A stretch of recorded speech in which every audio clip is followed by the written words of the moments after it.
রহমানির রহিম। আজকে আমাদের সম্মানিত অনলাইন এন্টারপ্রেনার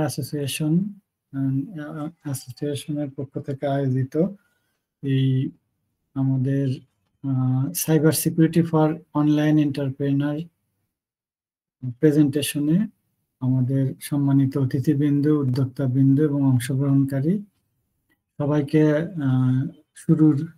শুরুতে আমি এই হেমন্তের হিমেল ঠান্ডার মধ্যে আপনাদেরকে এই অনুষ্ঠান ভালোভাবে উপভোগ করার জন্য আমন্ত্রণ জানাচ্ছি।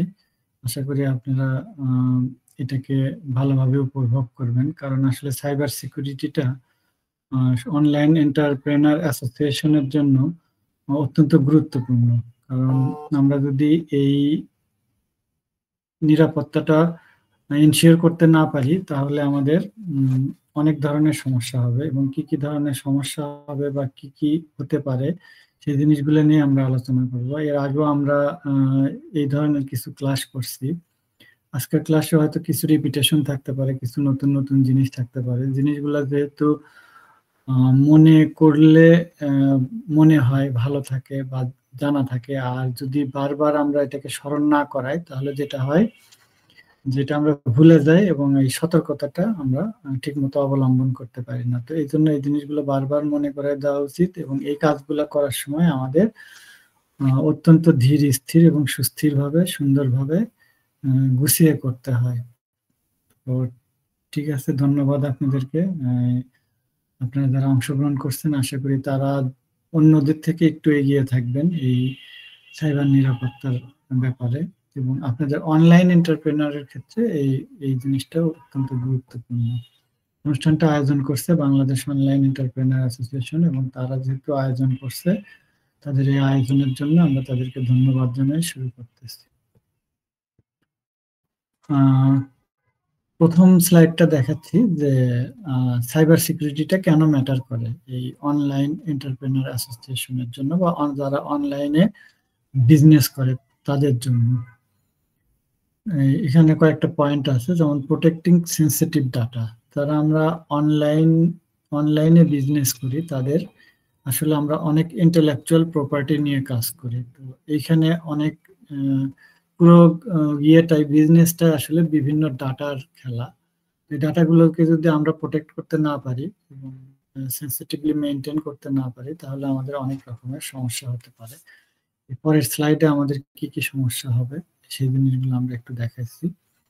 Ensure business continuity. আমরা যদি এই নিরাপত্তা বিধান করতে না পারি তাহলে দেখা যাবে যে কোনো ক্র্যাকার বা হ্যাকার যদি এখানে অ্যাটাক করে আমাদের সিস্টেম কম্প্রোমাইজ করে ফেলে তাহলে সেই ক্ষেত্রে আমাদের বিজনেসের হ্যাম্পার হবে, অর্থাৎ আমরা আমাদের এই বিজনেসটাকে আমরা কন্টিনিউ করতে পারবো না। মাঝপথে এটা কোথাও আটকে যাবে, অথবা কোনো সমস্যা হবে, অথবা আমরা ঠিকমতো ডাটা হ্যান্ডেল করতে পারবো না, অথবা ঠিকমতো পেমেন্ট পাবো না, অথবা ঠিকমতো ইনফরমেশন পাবো না। তো এই বিজনেসটা কন্টিনিউটি করার জন্য আমাদের সাইবার নিরাপত্তাটা অত্যন্ত জরুরি। Maintaining reputation and trust. এই অনলাইন বিজনেসের রিপুটেশনটা অবশ্যই অত্যন্ত গুরুত্বপূর্ণ।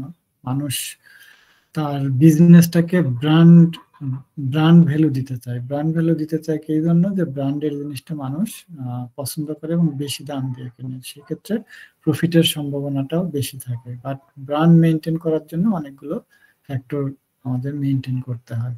তার মধ্যে এই সাইবার নিরাপত্তাটা একটা সবচেয়ে গুরুত্বপূর্ণ বিষয়। কারণ আমাদের এই বিজনেসের যদি আমরা নিরাপত্তা বিধান করতে না পারি তাহলে আমাদের এই ট্রাস্টটা নষ্ট হয়ে যাবে, এবং ট্রাস্ট নষ্ট না হলে আমাদের প্রোডাক্ট যেগুলো আছে সেগুলো সাধারণত কনজিউমাররা কিনতে চাবে না। এই জন্য আমাদের এই নিরাপত্তাটা বিধান করা অত্যন্ত গুরুত্বপূর্ণ।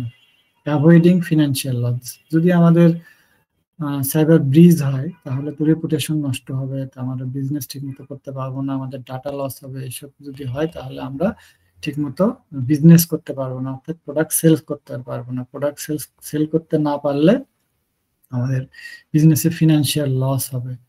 এটা করার জন্য আমাদের যেমন কমপ্লায়েন্স উইথ রেগুলেশন বলতে যেমন সাইবার সিকিউরিটি অ্যাক্ট আছে, তারপরে ইন্টারন্যাশনাল কিছু রুল আছে, ISO 27001 যেমন ইনফরমেশন সিকিউরিটি ম্যানেজমেন্ট সিস্টেম, এসব রেগুলেশনের সঙ্গে আমরা যদি কমপ্লাই করে চলি তাহলে আমাদের এই সিকিউরিটি ব্রিচ হওয়ার সম্ভাবনা অনেকটা কমে যায়। গার্ডিং এগেনস্ট এভলভিং থ্রেট, আমাদের যেসব থ্রেট আছে এগুলোকে যদি আমরা গার্ড দিতে পারি তাহলে এই থ্রেট গুলো আমাদের কোনো কিছু ডিস্ট্রয় করতে পারবে না। তো সেই ক্ষেত্রে আমাদের এই সিকিউরিটি এনশিওর হবে। সেফগার্ডিং ইন্টেলেকচুয়াল প্রপার্টি, আমাদের এই অনলাইন বিজনেসে আমরা যেসব মিডিয়াম এনভায়রনমেন্ট ইউজ করি এগুলোর বেশিরভাগই আমরা ইন্টেলেকচুয়াল প্রপার্টি ইউজ করি। তো এই ইন্টেলেকচুয়াল প্রপার্টির রাইট অনুযায়ী ইন্টেলেকচুয়াল প্রপার্টির গুলোর সিকিউরিটি মেনটেন করা আমাদের একটা নৈতিক দায়িত্ব, এবং এটা মেনটেন করতে না পারলে আমরা অলরেডি দেখতেছি যে আমাদের কি কি ধরনের সমস্যা হতে পারে। আরো নিচের স্লাইড গুলোতে আরো কিছু আছে। প্রিভেন্টিং আনঅথরাইজড অ্যাক্সেস, যদি আমাদের সিস্টেমের মধ্যে কেউ আনঅথরাইজড অ্যাক্সেস করতে পারে তাহলে এখানে কি হবে, তারা তাদের ইনফরমেশন গুলো চেঞ্জ করে দিতে পারে, কিছু ডিলিট করে দিতে পারে, এক রকমের ইনফরমেশন দিচ্ছি সেটাকে আমাদের চেঞ্জ করে দিতে পারে। তো এগুলো যাতে দিতে না পারে এই জন্য আমাদের এখানে আনঅথরাইজড অ্যাক্সেসটাকে প্রিভেন্ট করতে হবে, অর্থাৎ যার যেটাতে অ্যাক্সেস করা দরকার সেই শুধু সেই ইনফরমেশনটাতে অ্যাক্সেস করতে পারবে। কাস্টমার অ্যান্ড পার্টনার কনফারেন্স, আমাদের মানে আলটিমেট লক্ষ্য হলো কাস্টমার যারা আমাদের প্রোডাক্ট কিনবে, বাট সবসময় মানে কাস্টমারই যে শুধু ফ্যাক্টর তা না, যেমন পার্টনার, আমরা যেমন বিজনেস পার্টনার থাকে অথবা আমাদের প্যারালাল বিজনেস থাকে, অথবা আমরা যাদের কাছ থেকে প্রোডাক্ট কিনে বিক্রি করি অথবা র মেটেরিয়াল কিনি তারা থাকে। তো এদের কনফিডেন্সের উপরে আমাদের বিজনেসগুলোর সাফল্য নির্ভর করে। স্কেলিং সিকিউরলি, এবং আমরা যখন গ্রো করি বিজনেসগুলো যখন আস্তে আস্তে বাড়তে থাকে বড় হতে থাকে, এটাকে যদি সঠিকভাবে সুসংগঠিত করে আমরা করতে না পারি তাহলে এটার এই গ্রোটা প্রপারলি হবে না। তো প্রপারলি গ্রো করার জন্য সিকিউর স্কেলিংটা অত্যন্ত জরুরি। পরে সাইবার সিকিউরিটি ক্রুশিয়াল কেন? Disruption in information security May result, কি রেজাল্ট হতে পারে আমাদের? ড্যামেজ অফ বিজনেস ইমেজ, মানে আমরা এতক্ষণ যেটা করতে চাইলাম সেটা হলো আমরা আমাদের বিজনেসের একটা ব্র্যান্ড ভ্যালু ক্রিয়েট করতে চাই, অর্থাৎ এটার ভ্যালু বাড়াইতে চাই। তো ভ্যালু বাড়াইতে হলে ইমেজটাকে অবশ্যই রক্ষা করতে হবে, এবং ইমেজ রক্ষা করতে হলে আমাদের অবশ্যই এই সাইবার সিকিউরিটি মেনটেন করতে হবে। যদি সিকিউরিটি ব্রিজ হয় তাহলে বিজনেসের ইমেজ নষ্ট হয়ে যাবে। এক্সপোজার অফ সিক্রেট, অনেক সময় বিজনেসে অনেক সিক্রেট থাকে যে ইনফরমেশন গুলো আমাদের সব ইনফরমেশন সবাই জানতে পারবে না। কোনো ইনফরমেশন যদি আমাদের কম্পিটিটর জেনে যায় তাহলে সেক্ষেত্রে আমাদের সমস্যা হতে পারে, অথবা কোনো ইনফরমেশন যদি আমার যারা পার্টনার আছে তাদের মধ্যে আবার এক একজন এক একটা ইনফরমেশন পাবে, সবাই সবকিছু পাবে না, এইভাবে ইনফরমেশন গুলো সেগ্রিগেট করা থাকে। তো যার যে ইনফরমেশন পাওয়া দরকার সেটার বাইরে যদি কেউ পেয়ে যায় তাহলে আমাদের সিক্রেট গুলো এক্সপোজ হয়ে যাবে। এক্সপোজ হয়ে গেলে আমাদের কি হয়, যেমন এফেক্টিং অন প্ল্যান, মানে আমরা যে বিজনেস প্ল্যান করছি সেই প্ল্যানের মধ্যে কেউ এসে এখানে হ্যাম্পার করতে পারে। আবার যেমন ডাটা লস হতে পারে, ডাটা লস হলে কি হবে যে আমাদের, যেমন আমি একটা প্রোডাক্টের প্রাইস অনলাইনে সেট করে দিছি সাপোজ 2,000 টাকা, তো কেউ এসে এটা যদি 3,000 টাকা করে দেয় তাহলে এটা আমাদের বিক্রি হবে না, কেউ কিনতে চাবে না, বলবে দাম বেশি, কারণ আমরা যৌক্তিক দামটা নিই। আবার যদি কেউ এসে না 1,000 করে দেয় তাহলে আমাদের এটা কি হবে, লস হবে। তো এরকম ডাটা যদি চেঞ্জ করে বা লস হয় তাহলে সেটার ক্ষেত্রে আমাদের কি হবে, আমাদের বিজনেসের হ্যাম্পার হবে, এবং বিজনেসের হ্যাম্পার হলে কাস্টমারের কনফিডেন্স নষ্ট হয়ে যাবে, এবং সেই ক্ষেত্রে আমাদের সেল কমে যাবে, এবং সেল কমে গেলে আমাদের সাবস্টেনশিয়াল ফিনান্সিয়াল ইম্প্যাক্ট অর্থাৎ ফিনান্সিয়াল লস হবে। এবং অনেক ক্ষেত্রে আমাদের কি হয়, ডিডস অ্যাটাক হয় বা বিভিন্ন রকমের অ্যাটাক গুলো আমি পরে দেখাইছি যে এই অ্যাটাকের কারণে আমাদের অপারেশনাল ডিসরাপশন হয়, এবং ফাইনালি আমরা কাস্টমার লস করতে থাকি, এবং শেষে রেভিনিউ অর্থাৎ আমাদের প্রফিট লস হয় বা প্রফিট কমে যায়। এখানে এই ডান দিকে যে ছবিটা আছে এটাতে দেখাচ্ছে একজন একটা মোবাইলে কাজ করতেছে। এই টাইটেলটা হলো what does your device know about you, এটা মনে হয় আমি আরেকবার দেখাইছিলাম, যাই হোক কোনো একটা সময়। তো আপনাদেরকে আবারও মনে করাই দেওয়ার জন্য এটা আমি আরেকটু আবার ডিটেল দেখাইতে চাই। ডিভাইস বলতে এখানে আমি দেখাইছি মোবাইল, শুধু মোবাইল না, এটা কম্পিউটার হতে পারে, এটা ট্যাব হতে পারে, এটা ল্যাপটপ হতে পারে।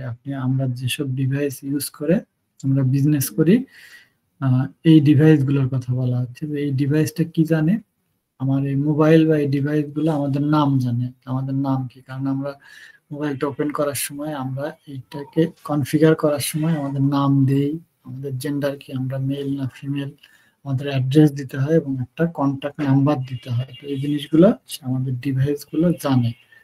আমাদের ফোন কল, আমরা কখন কাকে কখন কতক্ষণ ধরে কথা বলতেছি, এই ফোন কলের ইনফরমেশন তার কাছে থাকে। টেক্সট মেসেজ এবং ইমেল, আমরা কোথায় কিভাবে কখন কি মেসেজ কাকে দিলাম, আমরা কি কি ইমেল করলাম, সবগুলো ইনফরমেশনই আমাদের ডিভাইসের থাকে। প্রায় এখনকার ডিভাইসগুলো অনেক ভালো ক্যামেরা মেনটেন করে। দেখা যাচ্ছে যে অনেক সময় ডিজিটাল ক্যামেরার চেয়েও আমাদের এই ডিভাইসগুলোর ক্যামেরা অনেক ভালো হয়। এগুলোতে আমরা ফটো তুলি এবং ফটো তুলে আমাদের লাইব্রেরিতে বা অনেক সময় গুগল ড্রাইভে বা অন্যান্য ড্রাইভে আমরা প্রিজার্ভ করি। তো এই ফটোগুলো সম্পর্কে আমাদের তাদের জানা আছে। রিসেন্ট লোকেশন, আমরা কখন কোথায় যাই, এই সকালে ঘুম থেকে উঠে আমরা অফিসে যাই অথবা দোকানে যাই অথবা বাজারে যাই অথবা মসজিদে যাই, কখন কোথায় যাই আমরা ডিভাইসটাকে সাধারণত মোবাইল ডিভাইসটাকে নিয়ে যাই। তো নিয়ে গেলে মোবাইলের কাছে লোকেশন ট্র্যাকিং থাকে এবং শেষের দিকে আমি দেখাবো যে কত পার্সেন্ট লোক কতগুলো অ্যাপে এইভাবে লোকেশন ট্র্যাকিং অবস্থাটা রাখে। কারেন্ট লোকেশন, এখন আমরা কে কোথায় আছি সবার অবস্থানই আমাদের এই ডিভাইসগুলো জানে। রিসেন্টলি ভিজিটেড সাইট, আমরা কোন সাইট ভিজিট করছি, সেই সাইটগুলো আমরা যে ভিজিট করি সেই রেকর্ডও আমাদের এই ডিভাইসগুলোতে থেকে যায়। কখন কোন সাইটে, সাপোজ আমি ফেসবুকে ঢুকলাম অথবা গুগলে ঢুকলাম, ঢুকে আমি কেনাকাটা করলাম, সাপোজ আমি ফেসবুকে ঢুকে অনলাইনে কিনলাম, এই সবগুলো রেকর্ডই আমাদের এই ডিভাইসে থেকে যায়। রিসেন্ট ফাইল, রিসেন্ট আমাদের যেসব কাজ করছি, যেমন আমি আজকে এই সাইবার সিকিউরিটির উপরে ডিসকাস করব বলে এই পিপিটি ফাইলগুলো তৈরি করছি। তো এই ফাইল যে আমি আজকে তৈরি করছি এটা আমার এই ডিভাইসটা জানে। ডিলিটেড ফাইল, আবার কিছু জিনিস যেমন আমি একটা ওয়ার্ড ফাইল তৈরি করছিলাম, সেই ফাইলটা দরকার হবে না, জন্য ডিলিট করে দিছি। তো কি ডিলিট করছি, আমার এই সিস্টেমে এই রেকর্ডটাও থাকে। ব্যাংক অ্যাকাউন্ট ইনফো, যখন আমরা ই কমার্সে ট্রানজেকশন করি তখন সেখানে আমাদের ব্যাংক অ্যাকাউন্ট বা কার্ডের ইনফরমেশন দিতে হয়। Credit card number, credit card নাম্বারও ওই যে ট্রানজেকশন করতে গেলে দিতে হয়, তো সেটার নাম্বারও তারা জানে। তারপর এনআইডি নাম্বার, এনআইডি নাম্বার অনেক সময় দিতে হয় চাই কোনো রেজিস্ট্রেশন করার জন্য। সাপোজ আমার ফেসবুক কোনো কারণে ডিজেবল হয়ে গেল, তো ডিজেবল হলো, ওটা এনেবল করার জন্য আমরা কি করি, যে ফেসবুক অনেক সময় আমাদের ফটো আইডি চাই। ফটো আইডি বলতে আমরা সাধারণত পাসপোর্ট বা আমরা এনআইডি এগুলো দিয়ে থাকি। এগুলো দিলে যেটা হয় তার কাছে এই রেকর্ডটা ডিভাইসের কাছে থেকে যায়। পাসওয়ার্ড এবং অ্যাকাউন্ট, অ্যাকাউন্ট আমরা ট্রানজেকশন করলে অ্যাকাউন্ট ইনফরমেশন থাকে এবং প্রত্যেকটা মানে সিস্টেমে বা অ্যাপে অ্যাক্সেসের জন্য আমাদের ইউজার আইডি এবং পাসওয়ার্ড লাগে। কাজে আমি কি ধরনের পাসওয়ার্ড ইউজ করি এবং আমার পাসওয়ার্ডের ক্যাটাগরি, এগুলো আমাদের এই ডিভাইস জানে। হোয়ার ডু উই লাইভ, আমরা কোথায় বসবাস করি সেই ঠিকানাটাও জানে, কারণ ওই যে লোকেশন ট্র্যাক করতে পারে সে, এবং লোকেশন ট্র্যাক করার জন্য আমরা অনেকগুলো অ্যাপে তাকে লোকেশন ট্র্যাকের জন্য পারমিশন দিয়ে দিই। তো এইভাবে তারা আমাদের এই লোকেশন গুলো জানে। হোয়ার ইউ ওয়ার্ক, আমরা কোথায় কাজ করি, আমরা যেখানে কাজ করি সেখানে আমাদের একটা নির্দিষ্ট সময় থাকতে হয় এবং নির্দিষ্ট সময় যেতে হয় আসতে হয়। তো এই জিনিসগুলো ও তার ইন্টেলিজেন্সি দিয়ে, অর্থাৎ এখন আমরা যে যুগে চলতেছি এই যুগে আমাদের আসলে প্রত্যেকটা সিস্টেমই ইন্টেলিজেন্স সিস্টেম হিসেবে কাজ করে। তো সে তার ইন্টেলিজেন্সি দিয়ে এগুলো বুঝতে পারে। আবার অনেক সময় দেখা যায় যে আমরা এই ডিভাইস গুলো ইউজ করে কাজ করে থাকি, তাহলে আমরা যদি অফিসিয়াল কাজ করি তাহলে অবশ্যই আমরা কোথায় কাজ করতেছি, কি কাজ করতেছি, এই সব ইনফরমেশনই আমাদের ডিভাইসের কাছে থাকে। হোয়ার ইউ শপ, আমরা কোথায় কেনাকাটা করি, কারণ সেখানে সে লোকেশন জানে, তারপরে সেই ইনফরমেশন জানে। সেখানে আমরা পেমেন্ট করি, আমরা বিকাশে বা এরকম মোবাইল ফিনান্সিয়াল সার্ভিস দিয়ে পেমেন্ট করি, পজ দিয়ে কার্ড দিয়ে পেমেন্ট করি, এইভাবে সে আমাদের কেনাকাটার ইনফরমেশনও তার কাছে থাকে। হোয়ার ইউর ফ্রেন্ড লাইভ, আমাদের বন্ধু বান্ধব কে কোথায় বসবাস করে তার সাথে যোগাযোগ হয়, ফেসবুকে যোগাযোগ হয়, হোয়াটসঅ্যাপে যোগাযোগ হয়, তারপরে আমাদের আরো বিভিন্ন মিডিয়া আছে তাদের মাধ্যমে যোগাযোগ হয়। এইভাবে আমরা আমাদের বন্ধু বান্ধব কোথায় থাকে সেই জিনিসটা আমাদের এই ডিভাইস গুলো জেনে যায়। ইওর সোশ্যাল নেটওয়ার্ক, আমরা কে কোন সোশ্যাল নেটওয়ার্ক ইউজ করি। আমরা যারা একটু মানে বয়স্ক বা আগের লোকজন, তারা আমরা বেশি হলো ফেসবুক ইউজ করি, গুগল ইউজ করি। কিন্তু এখনকার প্রজন্মের লোকজন কম্পারেটিভলি ফেসবুকের চেয়ে ইনস্টাগ্রাম বেশি ইউজ করে। আবার যারা প্রফেশনাল লোক, তারা লিঙ্কডইন ব্যবহার করে। তো আমরা কে কোন ধরনের সোশ্যাল নেটওয়ার্ক ইউজ করি সেটাও আমার এই ডিভাইস জানে, কারণ এই ডিভাইসের মাধ্যমে আমরা এগুলোতে অ্যাক্সেস করি এবং কাজ করি। ইউর মোস্ট ভিজিটেড সাইট, কোন সাইটে আমি সবচেয়ে ভিজিট করি, হতে পারে সেটা ইউটিউব হতে পারে, অথবা গুগল হতে পারে, অথবা ফেসবুক হতে পারে। আমি কোন সাইটে কতটুকু কি পরিমাণ ভিজিট করি সেটা আমার এই ডিভাইস জানে। অনেক সময় তারা এটার ফিডব্যাকও দেয়, তুমি গত এক সপ্তাহে এই সাইটে এতক্ষণ ধরে ভিজিট করছো। হাউ ফাস্ট ইউ ওয়াক, মানে আমরা কত দ্রুত হাঁটি, এই ইনফরমেশনটাও আমাদের এই ডিভাইসের কাছে থাকে। তারপরে হাউ ফাস্ট ইউ ড্রাইভ, আমরা যদি ড্রাইভ করি, গাড়ি চালাই বা মোটরসাইকেল চালাই, তাহলে দেখা যাবে যে ও গুগলে আমরা অনেক সময় দেখি যে আমি স্টার্ট করতেছি বাসা থেকে অফিসে যাবো, একটু গুগলে দেখে নিলাম যে অফিসে যেতে কতটুকু সময় লাগবে। তো এইভাবে আমি সে জেনে গেল, গুগল আমার জেনে গেল, গুগল ম্যাপ জানলো। তারপরে আমি কোন স্পিডে ড্রাইভ করলাম, প্রতিদিন কত স্পিডে যাই আসি, এগুলো সব ইনফরমেশনই আমাদের এই ডিভাইসের কাছে থাকে। ইওর ফেভারিট মিউজিক, আমরা ইউটিউব দিয়ে অথবা অন্যান্য মিডিয়া দিয়ে আমরা মিউজিক শুনি। এখন বেশিরভাগ ক্ষেত্রে ইউটিউব দিয়ে শুনি। তো এই জন্য আমাদের এই ডিভাইসগুলো আমরা কোন মিউজিক বেশি শুনি সেদিক থেকে আমাদের ফেভারিট মিউজিকও বের করতে পারে। You play game and where you grab high score, মানে আমরা যেসব গেম খেলি সেটার ইনফরমেশনও এইসব ডিভাইসে থাকে। হুইচ ওয়াইফাই নেটওয়ার্ক ইউজ, কারণ এই ডিভাইসের মাধ্যমে তো আসলে আমরা এই ওয়াইফাই নেটওয়ার্কটা ইউজ করতেছি, কাজেই এই ওয়াইফাই নেটওয়ার্কের ইনফরমেশনও আমার ডিভাইসের কাছে থাকে। Some know your fingerprint and your face, কারণ ফিঙ্গারপ্রিন্টে আমরা অ্যাক্সেস করি, অনেক সময় প্যাটার্ন দিয়ে অ্যাক্সেস করি, অনেক সময় ফেস ডিটেকশন দিয়ে অ্যাক্সেস করি, অনেক সময় আইরিশ দিয়ে অ্যাক্সেস করি। কোনটা দিয়ে করি, যেটাতে যখন অ্যাক্সেস করি তখন সেই জিনিসগুলো সম্পর্কে তারা জানে। যেমন আমার ফিঙ্গারপ্রিন্টের প্যাটার্নটা কি, আমার ফেসের প্যাটার্নটা কি, এগুলো সবই আমার ডিভাইসটা জানে। Where you went on holiday and what plan you use to get there, আমরা বন্ধের দিনে হলিডেতে বা উইকেন্ডে কি করি সেটা আমার এই ডিভাইস জেনে যায়। It knows how many steps you took today, yesterday and last week, to even last year also, আমরা প্রতিদিন কতটা স্টেপ দিই সেই স্টেপ আমাদের এই ডিভাইসের ভেতরে রেকর্ড থাকে।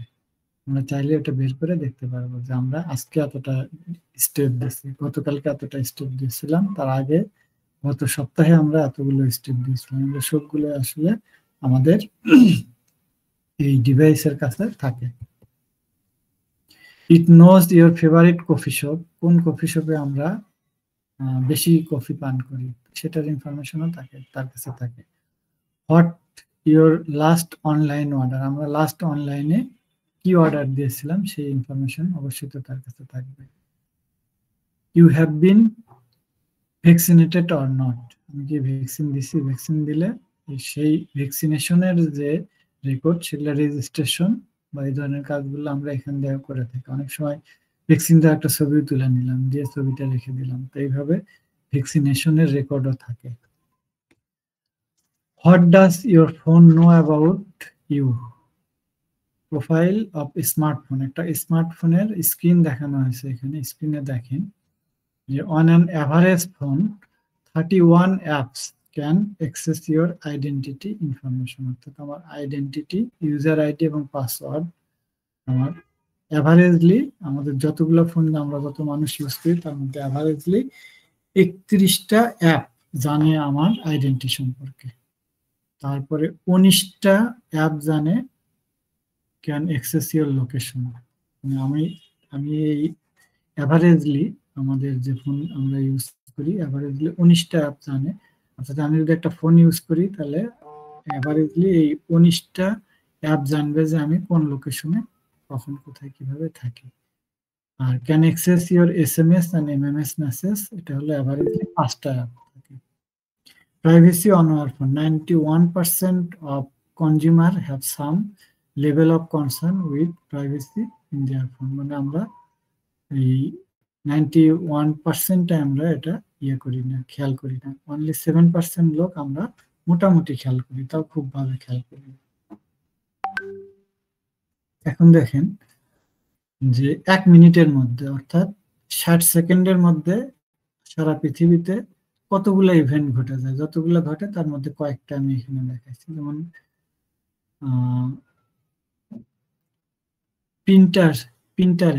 প্রিন্টারেস্ট হলো ওই যে আমরা মোবাইল পিন করি, ওই ছবি তুলি, ছবি পিন আপ করে রাখি, এটা হলো 3,500 পিন ইনপুট দেওয়া হয় আমাদের 1 মিনিটের মধ্যে। গুগলে কি হয়, 2.66 মিলিয়ন সার্চ 1 মিনিটে হয়, এখন আরো বাড়ছে, এটা একটু আগের ডাটা।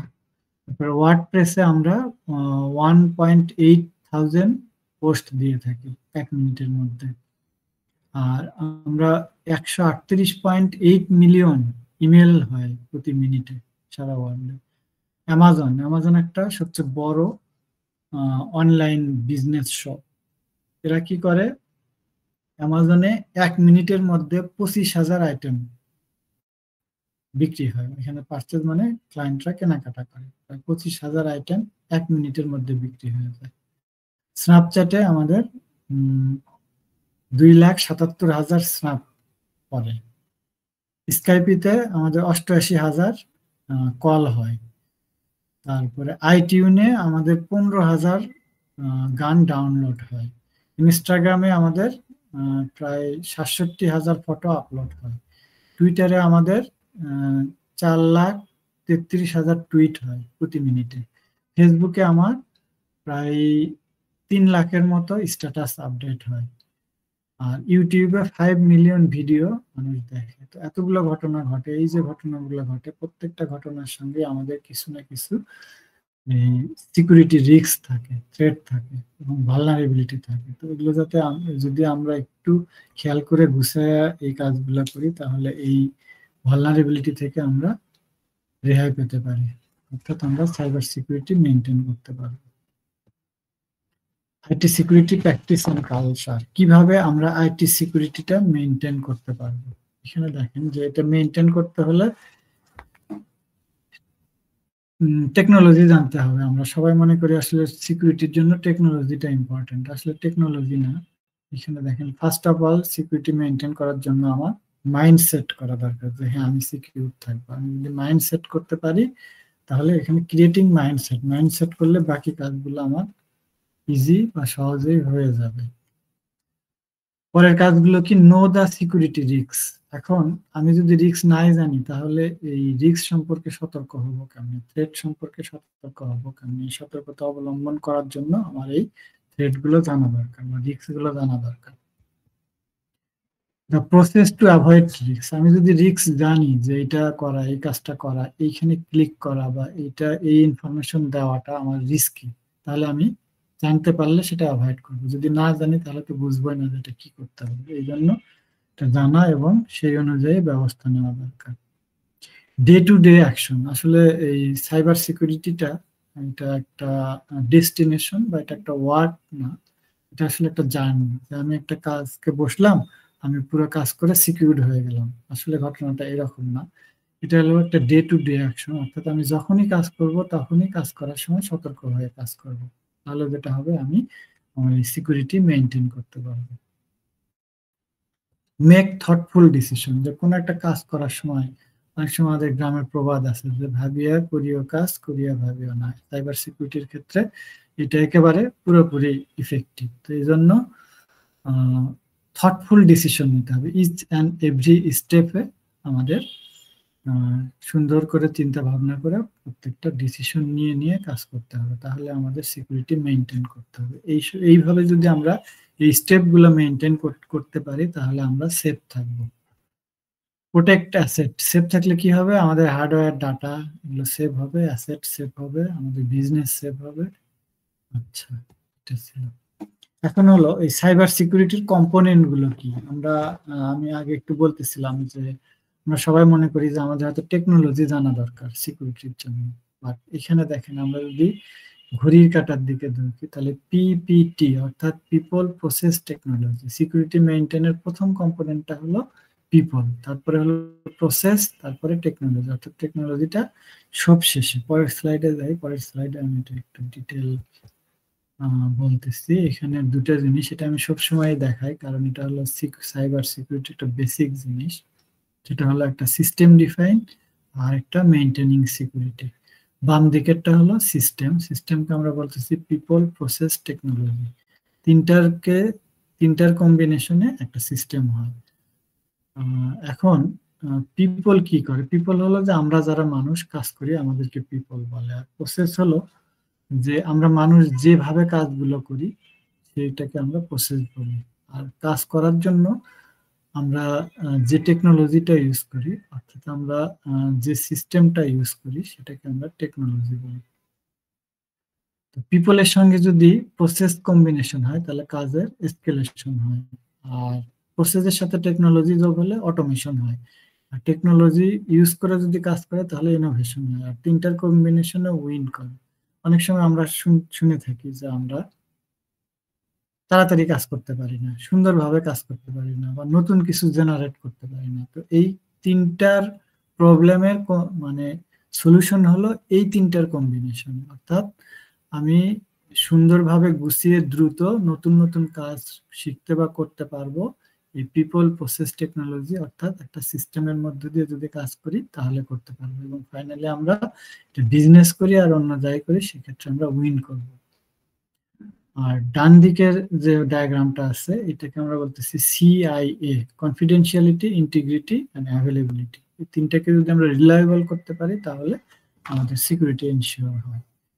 কনফিডেন্সিয়ালিটিটা কি? যে আমাদের এইখানে বিজনেসের ক্ষেত্রে আমরা বেসিক্যালি ডাটা বা ইনফরমেশন নিয়ে কাজ করি। তো আমার এই ডাটার ক্ষেত্রে সব ডাটা সবার পাওয়াটা ঠিক না। যেমন আমাদের যার যার পাসওয়ার্ড, তার পাসওয়ার্ড সেই শুধু জানবে, অন্য কেউ জানবে না। এখন আমার পাসওয়ার্ড যদি আপনারা কেউ জেনে যান, বা হৃদয়ের পাসওয়ার্ড যদি আপনি যে কোনো পার্টিসিপেন্ট জেনে যান, তাহলে কি হবে? কনফিডেন্সিয়ালিটি থাকবে না। কনফিডেন্সিয়ালিটি না থাকলে আমাদের সিকিউরিটি এনশিওর হবে না। তারপরে ইন্টিগ্রিটি। ইন্টিগ্রিটি হলো আমাদের এই ডাটাগুলো সাধারণত ইনসার্ট হয় অথবা আপডেট হয় অথবা ডিলিট হয়। তো এই কাজগুলো করার পরে আমাদের যে এক্সপেক্টেড ডাটা, রিকোয়ার্ড ডাটা যেটা, সেটা যদি ঠিক থাকে, অর্থাৎ আমার কাছে আমার অ্যাকাউন্টে 1,00,000 টাকা আছে, আমি 1,00,000 টাকা থেকে যদি আমি 50,000 টাকা তুলি ওভার দ্য কাউন্টারে চেক দিয়ে, তাহলে আমার যদি 50,000 টাকা থাকে তাহলে সেটা বুঝবো যে আমার এই সিস্টেমের ইন্টিগ্রিটি মেনটেন হয়েছে। আবার যদি এটিএম দিয়ে কার্ড দিয়ে তুলি তাহলে অন্য এক এক সিস্টেমের এটিএম ইউজ করে যদি আরেক সিস্টেমে তোলা হয় তাহলে ওখানে কিছু আবার চার্জ রাখে, তো সেখানে আবার 50,000 থাকবে না, ওখানে আরো 11 টাকা 50 পয়সা মাইনাস হবে, বা অন্য ক্ষেত্রে চার্জ অন্যরকমও হতে পারে। তো এটা যদি ঠিক থাকে, অর্থাৎ আমার এক্সপেক্টেড ডাটা যেটা আছে সেই ডাটা যদি ঠিক মতো থাকে, এখানে যদি যেটা থাকার কথা সেটা না থেকে অন্যরকম থাকে, তাহলে সেই ইন্টিগ্রিটিটা থাকবে না।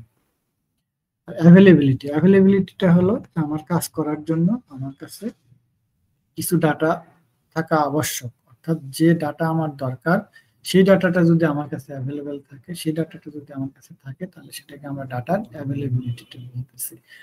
তো এই কনফিডেন্সিয়ালিটি, ইন্টিগ্রিটি এবং অ্যাভেলেবিলিটি তিনটা যদি রিলায়েবল হয় তাহলে আমাদের এই সিস্টেম সিকিউরড হবে। Who is responsible for ICT security? ICT সিকিউরিটির জন্য কে responsible? All relevant interested parties are responsible, অর্থাৎ আমরা সবাই রেসপন্সিবল। এখানে সাপোজ আমি সাইবার সিকিউরিটি নিয়ে কাজ করি, তো আমি যে এটার জন্য রেসপন্সিবল তা না, আসলে যার যেখানে কাজ সেটার জন্য সে নিজেই রেসপন্সিবল। এখানে এই যে টেবিলটার মধ্যে দেখেন সিকিউরিটি স্টার্ট উইথ ইউ, অর্থাৎ এই পুরো স্লাইডটাকে যদি আমি এইভাবে বলি যে who is responsible cyber security, তাহলে এক কথায় উত্তর আসবে ইউ, অর্থাৎ যে যার সঙ্গে রিলেভেন্ট সেই হলো সেটার জন্য রেসপন্সিবল। এখানে কি বলছে? অল রিলেভেন্ট ইন্টারেস্টেড পার্টি, অর্থাৎ যে স্টেক হোল্ডার আছে সবাই এখানে responsible to maintain and public by the information security management system. Information security management সিস্টেমটা হলো, এটা একটা ইন্টারন্যাশনাল স্ট্যান্ডার্ড ISO 27001। এই স্ট্যান্ডার্ডের ভিতরে এই যে ইনফরমেশন সিকিউরিটি ম্যানেজমেন্ট সিস্টেমের স্ট্যান্ডার্ড দেওয়া আছে, কোন স্ট্যান্ডার্ড মেনটেন করলে আমাদের ইনফরমেশন সিস্টেমটা সিকিউর থাকবে। তো সেটা অনুযায়ী security start with you, responsible for data protecting the data, অর্থাৎ আমি আমার ডাটা প্রোটেকশনের জন্য আমি responsible. Remain update about recent trend, এই রিসেন্ট ট্রেন্ড সম্পর্কে জানতে হবে। আমি ওই যে সাইবার সিকিউরিটি কালচারের যে জিনিসগুলো বলছিলাম, ওইখানে অলরেডি বলে আসছি যে আমরা ট্রেন্ডটাকে কিভাবে মেনটেন করব। Who is responsible for information security. Similarly এখানে দেখেন সিকিউরিটি স্টার্টস উইথ ইউ, অর্থাৎ আমি নিজেই রেসপন্সিবল, আমার নিজেরই সতর্ক থাকতে হবে, নিজেরই মেনটেন করতে হবে। আর মেনটেন করতে হলে আমার এটাকে জানতে হবে এবং জানার পরে এটাকে প্র্যাকটিস করতে হবে। অর্থাৎ আমি যখন কাজ করব তখন আমার রুলস রেগুলেশন মেনে কমপ্লাই করে আমার কাজ করতে হবে।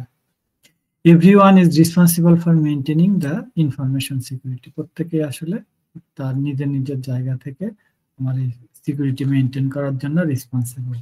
মা ফাইল এটা, সেটা যদি ঠিক মতো না জেনে আমি এটাতে ক্লিক করি তাহলে সেখানে বিপদ হতে পারে।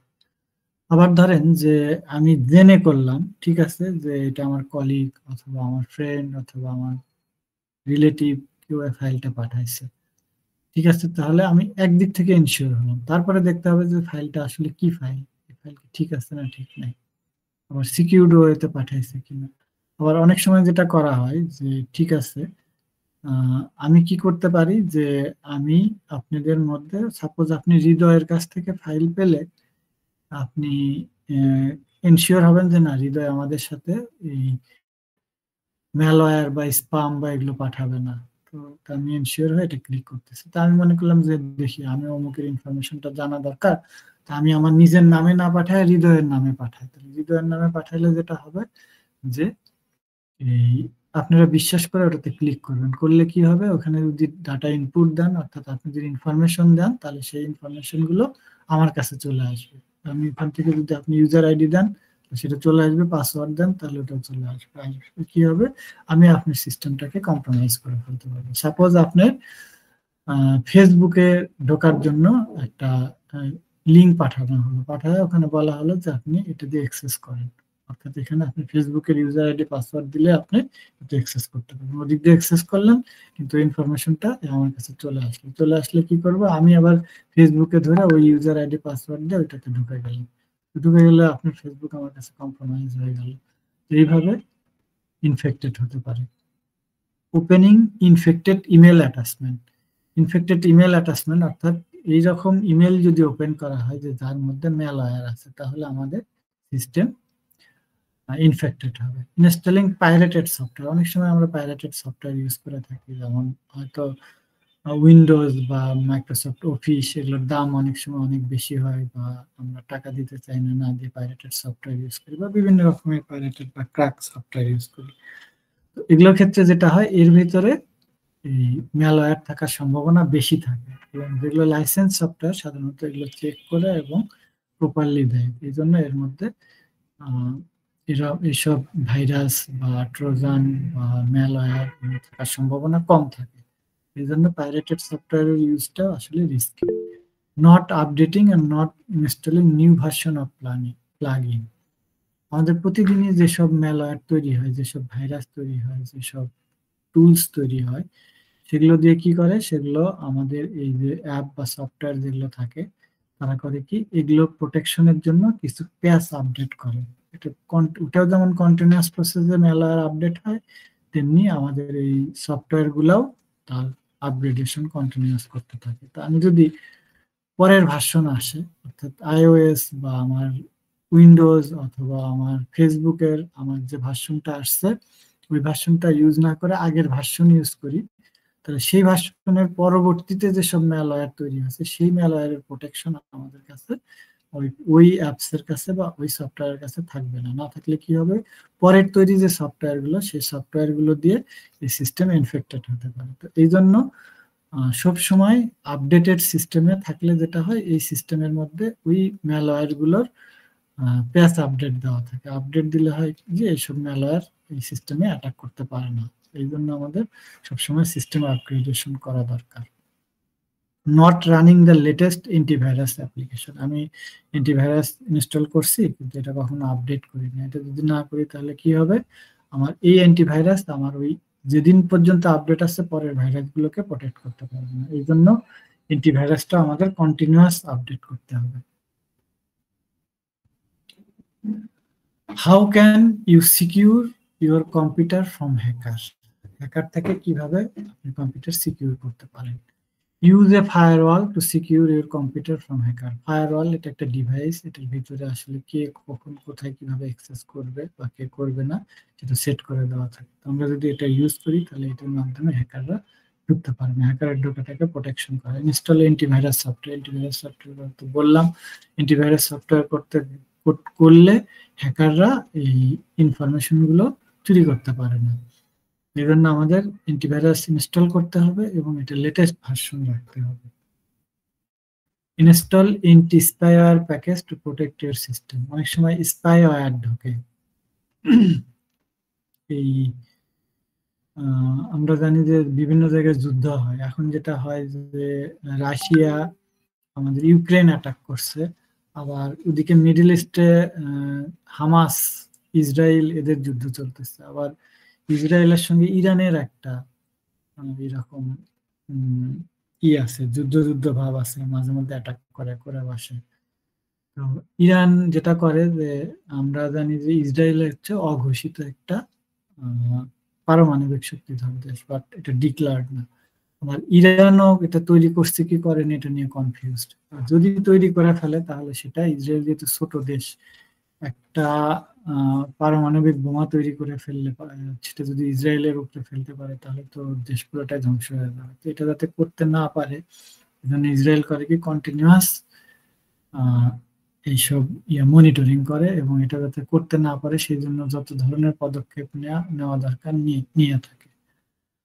তো কোনো একটা সময় এরকম তারা ইনশিওর হয়েছিল যে তারা স্পাই ইউজ করে যে ইরান মোটামুটি পারমাণবিক বোমা তৈরির গোড়ায় চলে গেছে। তো সেটা তারা কি করবে, এটা প্রোটেক্ট করতে হলে এটা অ্যাটাক করতে হবে। তো অ্যাটাক করলে কি হবে, ইরানও তাদেরকে অ্যাটাক করবে, তাহলে একটা যুদ্ধ বেজে যাবে। এই জন্য আমেরিকা ইসরায়েলকে না করে দিল যে তোমরা এই যুদ্ধ করো না, করলে ওখানে একটা বড় যুদ্ধ বেজে যাবে, সেক্ষেত্রে তোমাদের অনেক ক্ষতি হবে। এই জন্য তারা যুদ্ধ করলো না। পরে কি করলো, তারা একটা মিশন তৈরি করলো, সেটা হলো এই যে স্পাইওয়্যার চাললো। এই স্পাইওয়্যার ইয়াতে অ্যাটাক করছিল ওই ইরানের পারমাণবিক সেই সিস্টেমের ভিতরে অ্যাটাক করছিল। অ্যাটাক করার পরে যেটা হলো, এটা মাত্র কত 500 কিলোবাইটের একটা ফাইল ছিল, এটা তারা ছড়াই দিচ্ছিল বিভিন্ন ভাবে, যেটা গিয়ে তাদের ওই সিস্টেম গুলোকে ধ্বংস করছিল। তো এইভাবে স্পাইওয়্যার গুলো কাজ করে। Use complex password to prevent network intrusion. Complex password, এটা আমি বারবারই বলে থাকি, সাইবার সিকিউরিটির মেইন ইস্যুটা হলো প্রপারলি পাসওয়ার্ড ইউজ করা। আর আমার শেষের দিকের স্লাইডে পাসওয়ার্ডের উপরে বলা আছে, সেটাতে আমি ওখানে ডিটেল বলবো। আপাতত বলে রাখি যে কমপ্লেক্স পাসওয়ার্ড বলতে আমরা যে ABCD লেটার গুলো ইউজ করি, এর মধ্যে এ বড় এ ছোট, বি বড় বি ছোট, এরকম বড় হাতের অক্ষর ছোট হাতের অক্ষর থাকে। তো আমরা যদি একটা বড় হাতের একটা ছোট হাতের ইউজ করি তাহলে এটার কমপ্লেক্সিটি একটু বাড়ে। এর সঙ্গে আমরা আরো কি করতে পারি, ডিজিট ইউজ করতে পারি, যেমন 1 2 3 4 এগুলো ইউজ করতে পারি। তার সঙ্গে আবার যে $@ স্পেশাল ক্যারেক্টার, আমি যদি বড় হাতের অক্ষর, ছোট হাতের অক্ষর, তারপরে লেটার, ডিজিট এবং স্পেশাল ক্যারেক্টার এগুলো ইউজ করি তাহলে কমপ্লেক্সিটিটা বাড়বে। আর যদি শুধু নাম্বার ইউজ করি, সাপোজ 1 2 3 4 থেকে 9 পর্যন্ত দিয়ে ইউজ করলাম, তাহলে এটা ক্র্যাকারের কাছে খুব ইজি হয়ে যায় এবং তারা সহজে এটাকে ক্র্যাক করতে পারে। আবার সাপোজ আমি সবগুলো 1 1 1 1 দিয়ে দিলাম, 12টা 1 দিয়ে দিলাম, এটা খুব সহজেই ক্র্যাক করতে পারবে। কাজেই পাসওয়ার্ড যদি আমি কমপ্লেক্স করি তাহলে এটা ক্র্যাক করতে কষ্ট হবে। Keep OS apps and browser update রাখার কথাটা একটু আগে বললাম যে আপডেট রাখলে আমার ওইখানে দেয়, এই অ্যান্টিভাইরাস বা ওই ম্যালওয়্যার গুলো প্রোটেকশনের জন্য আপডেট দিয়ে থাকে সফটওয়্যার কোম্পানিগুলো। কমন সাইবার অ্যাটাক ভেক্টর, কি কি ধরনের সাইবার অ্যাটাক হয়ে থাকে? ওয়েব ওয়েব থেকে কি হয়, যেমন ফেক সাইট। আমরা সাধারণত, সাপোজ আপনারা ফেসবুকে মার্কেটিং করতে পারেন, অর্থাৎ সাইট খুলতে পারেন, কেউ কেউ ওয়েবসাইট খুলতে পারে। বড় বড় কর্পোরেট অর্গানাইজেশন গুলো আমাদের সবারই একটা নিজস্ব ওয়েবসাইট থাকে।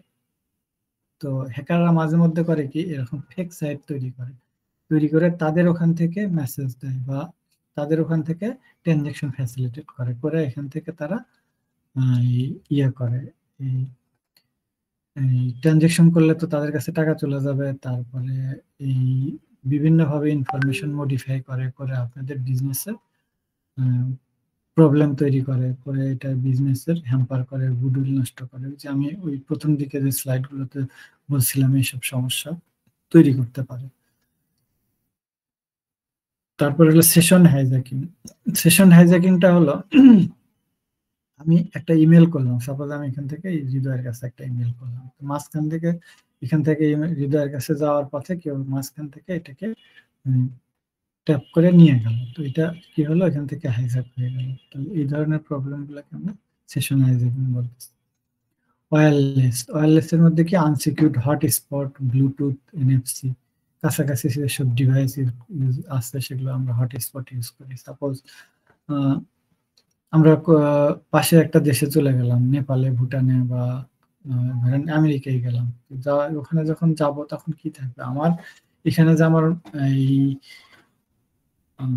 এটা কি বলে, মোবাইল অপারেটরের যে কানেক্টিভিটি ছিল সেটা যদি রোমিং করে নিয়ে যায় তাহলে থাকবে, আর যদি সেটা ডাটা থাকে, ডাটা রোমিং করে নেই তাহলে রোমিং থাকবে, আর যদি না নেই তাহলে ওইখানে গিয়ে আমার নেটওয়ার্ক থাকবে না। মোবাইলে না থাকলে কি হবে, আমি এয়ারপোর্টে নেমেই খুঁজবো, ব্লুটুথ খুঁজবো, অথবা কেউ যদি থাকে, কারো কাছে থাকে, তাহলে সেখান থেকে হটস্পটের মাধ্যমে তাদের কাছ থেকে নিতে পারবো। তো এই জিনিসগুলো নেওয়ার ক্ষেত্রে আমাদের সতর্ক হতে হবে। আমাদের বেশিরভাগ সময় যে ফ্রি ব্লুটুথ দিয়ে যেগুলো দেওয়া থাকে, এগুলোর ভিতর দিয়ে ম্যালওয়্যার আসে, অথবা নিয়ার ডিভাইস যেগুলো থাকে সেগুলো থেকেও আসে। ইমেলের মাধ্যমে সবচেয়ে বেশি এই সমস্যা হয়, অর্থাৎ ইমেলে যেসব লিঙ্ক পাঠায়, অ্যাটাচমেন্ট পাঠায়, তারপরে ফিশিং ইমেল পাঠায়। ফিশিংটা আমি পরে বলতেছি। এখানে আছে স্পেয়ার ফিশিং। স্পেয়ার ফিশিংটা হলো যে স্পেসিফিক পার্সনকে টার্গেট করা, অর্থাৎ একটা নির্দিষ্ট লোককে অথবা একটা নির্দিষ্ট টাইপের মানুষজনকে টার্গেট করে যে ফিশিং অ্যাটাক করে, সেটাকে আমরা স্পেয়ার ফিশিং বলি। আর লিঙ্ক পাঠালে, লিঙ্কের কথা বললাম, যে এইসব লিঙ্কের মাধ্যমে আমাদের ম্যালওয়্যার আসে। অ্যাটাচমেন্ট পাঠায়, অ্যাটাচমেন্ট ফাইল, এক্সিকিউশন ফাইল, সেগুলোর মাধ্যমে ম্যালওয়্যার আসতে পারে।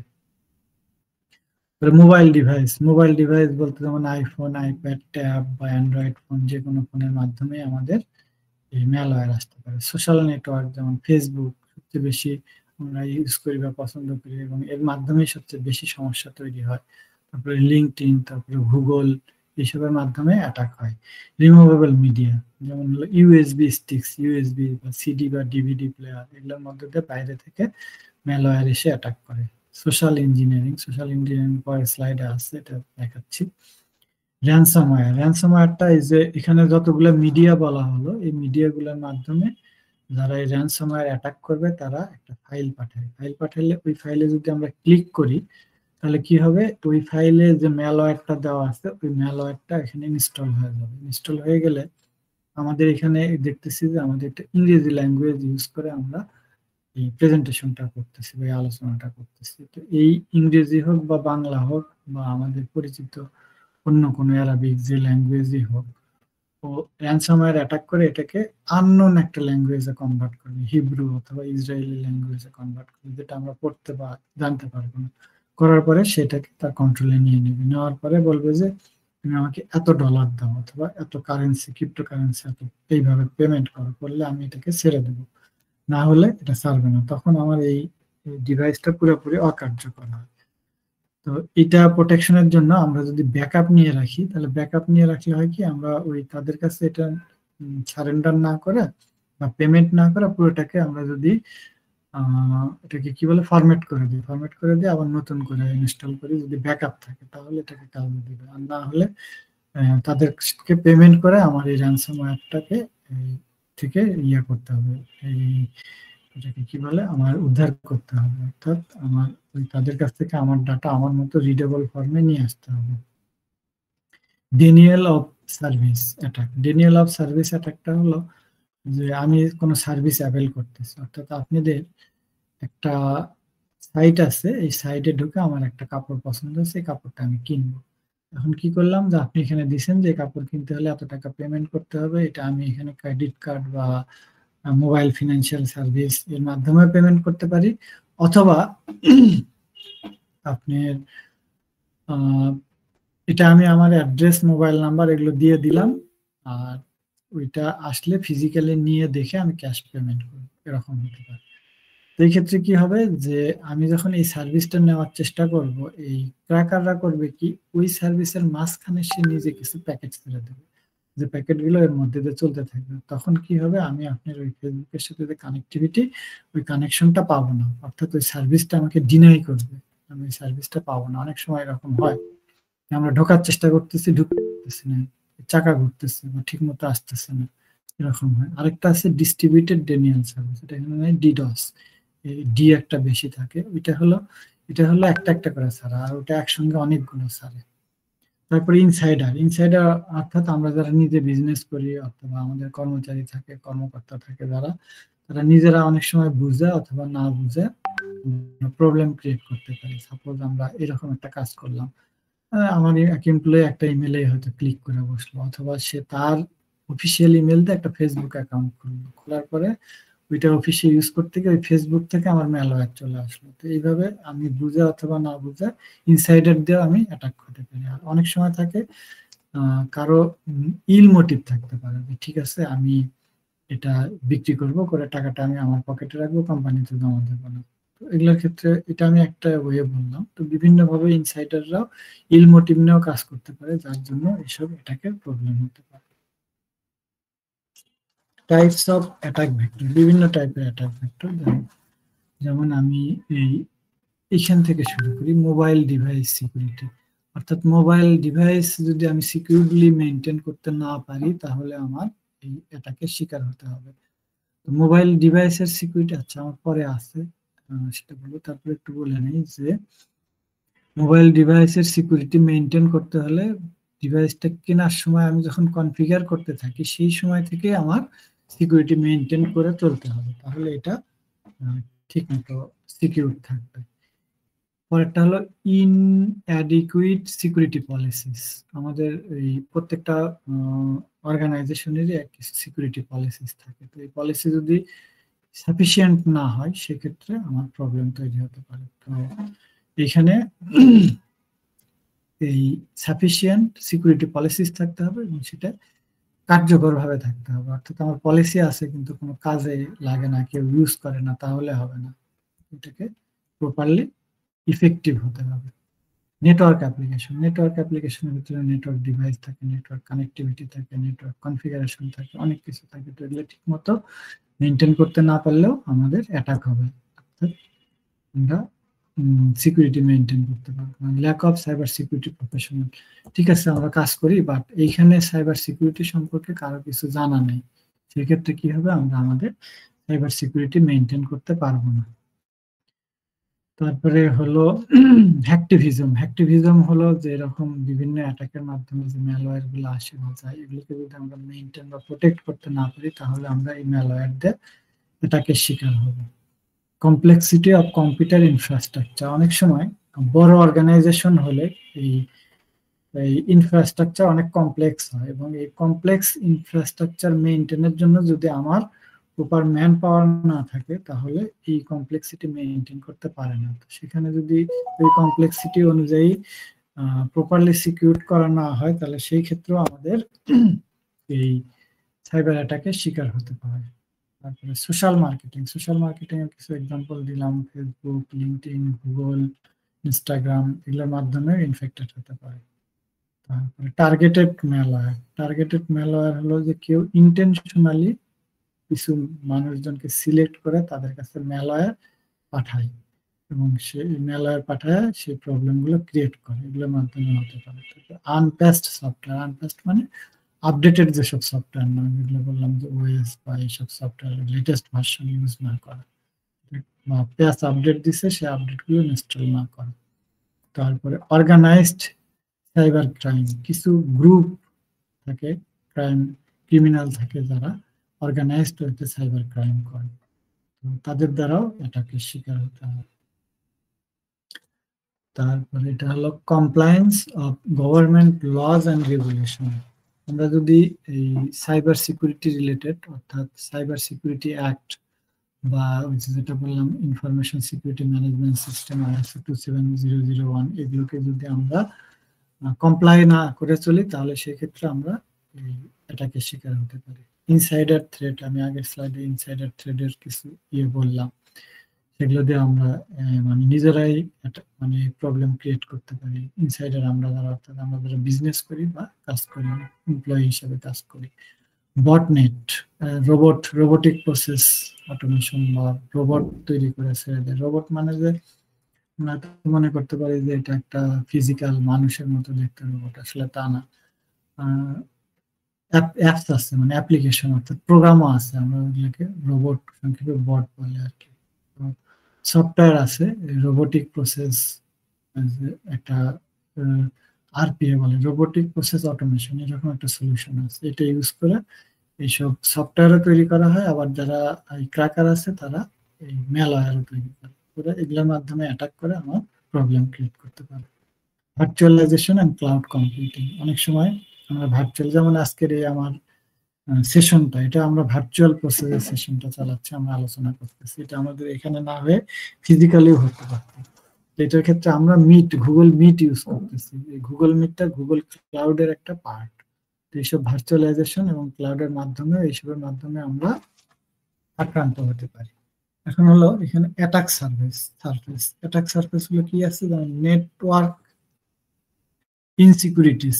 নেটওয়ার্ক ইনসিকিউরিটিজ এর মধ্যে কি কি থাকে, যেমন ওপেন পোর্ট থাকতে পারে, উইক প্রোটোকল থাকতে পারে। আমি যদি নেটওয়ার্ক ডিভাইস গুলো ঠিক মতো মেনটেন না করি, আমি যদি নেটওয়ার্কটা ঠিক মতো মেনটেন করতে না পারি, তাহলে এইসব ক্ষেত্রে এই ধরনের প্রবলেম হতে পারে। তারপর সফটওয়্যার বাগ মানে সফটওয়্যারের ভিতরে যেসব সমস্যা প্রবলেম থাকে, সিনক্রোনাইজেশন বা প্রপারলি কাজ করে না সেগুলোর মধ্যে। এখানে হলো ইনসাফিসিয়েন্টলি সিকিউর ইন-হাউস ডেভেলপড অ্যাপ্লিকেশন, অর্থাৎ আমরা নিজেরা যেসব সফটওয়্যার তৈরি করি, সেই সফটওয়্যার গুলা তৈরির সময় যদি আমরা সাইবার সিকিউরিটি প্রসেস গুলো মেনটেন না করতে পারি ঠিক মতো, তাহলে সেই ক্ষেত্রেও আমাদের এই সফটওয়্যার বাগের মাধ্যমেও এটাকে শিকার হতে পারে, অর্থাৎ এই অ্যাটাক সার্ফেসটা বেড়ে যায়। এটা একটা attack surface. Vulnerable commercial program, অর্থাৎ যেমন ওয়ার্ডপ্রেস, আমরা যে কমার্শিয়াল যেসব সলিউশন বা সফটওয়্যার ইউজ করি, তার ভিতরে ভালনারেবিলিটি থাকতে পারে। ফিজিক্যাল সিকিউরিটি লুপহোল, যেমন রগ or dissatisfied current and former employee. আমাদের যেসব কর্মকর্তা থাকে, তারা যদি কোনো কারণে ডিসস্যাটিসফাই হয়, তাহলে সেখানেও আসলে তারা কিছু ডিস্ট্রাকটিভ কাজ চালাতে পারে। সেগুলা এক্সিস্টিং এমপ্লয়ি হতে পারে অথবা ফার্মার এমপ্লয়ি হতে পারে। ফার্মার এমপ্লয়ি কোনো কারণে রাগ করে চলে গেছে, অথবা স্যাক করা হয়েছে, অথবা তার চাকরি চলে গেছে, টার্মিনেট হয়েছে, এইসব ক্ষেত্রে তারা রাগে এইসব করতে পারে। ওপেনলি ডিসপ্লেড লগ ক্রেডেনশিয়াল, অর্থাৎ আমি যে অ্যাক্সেস করতেছি, সাপোজ আমি গুগলে অ্যাক্সেস করতেছি, ইমেলে অ্যাক্সেস করতেছি, বা ফেসবুকে অ্যাক্সেস করতেছি, করার সময় আমার যে লগ ইন ক্রেডেনশিয়াল, অর্থাৎ ইউজার আইডি এবং পাসওয়ার্ড, এগুলো যদি কেউ দেখে ফেলে, তাহলে সেখান থেকে সেটা জেনে যাবে। এটা যদি ওপেন রাখি তাহলে জেনে যাবে। অনেকে লিখে রাখে, মনে থাকে না, মনে না থাকলে কি করে, এটা মনে রাখার জন্য লিখে রাখে। তো কেউ যদি ওই লেখাটা পায়, তাহলে সেটা থেকে জেনে যাবে, জেনে গেলে আমাদের ওই সিস্টেমটা সে অ্যাক্সেস করতে পারে। তাহলে এইভাবে আমরা কম্প্রোমাইজ হতে পারি। এরপর একটা হলো social engineering prawn people, rescue for recycle password. এই অনেক সময় পাসওয়ার্ড রেস্কিউ করতে গিয়েও এইসব সোশ্যাল ইঞ্জিনিয়ারিং এর শিকার হতে পারে। অর্থাৎ কোনো কারণে আপনি পাসওয়ার্ডটা ভুলে গেছেন, সাপোজ আমি একটা ইন্টারফেস তৈরি করে ওখানে সেট করে রাখলাম যে আপনি পাসওয়ার্ডটা যখন ভুলে যাবেন, তখন আপনি ক্লিক করবেন কি, ফরগট পাসওয়ার্ডে ক্লিক করলে আপনি ওই আমার যে প্রোভাইড করা ইন্টারফেস, এটার মধ্যে চলে আসেন। আসলে ওই ওইখানে আপনি তখন আপনার যেসব ইনফরমেশন দিচ্ছেন সেই ইনফরমেশন গুলো আমার কাছে এসে জমা হচ্ছে, এবং এইভাবে আমি আপনার ইনফরমেশন গুলো জেনে আপনার সিস্টেমটাকে আমি অ্যাক্সেস করে ফেলতে পারবো। তারপরে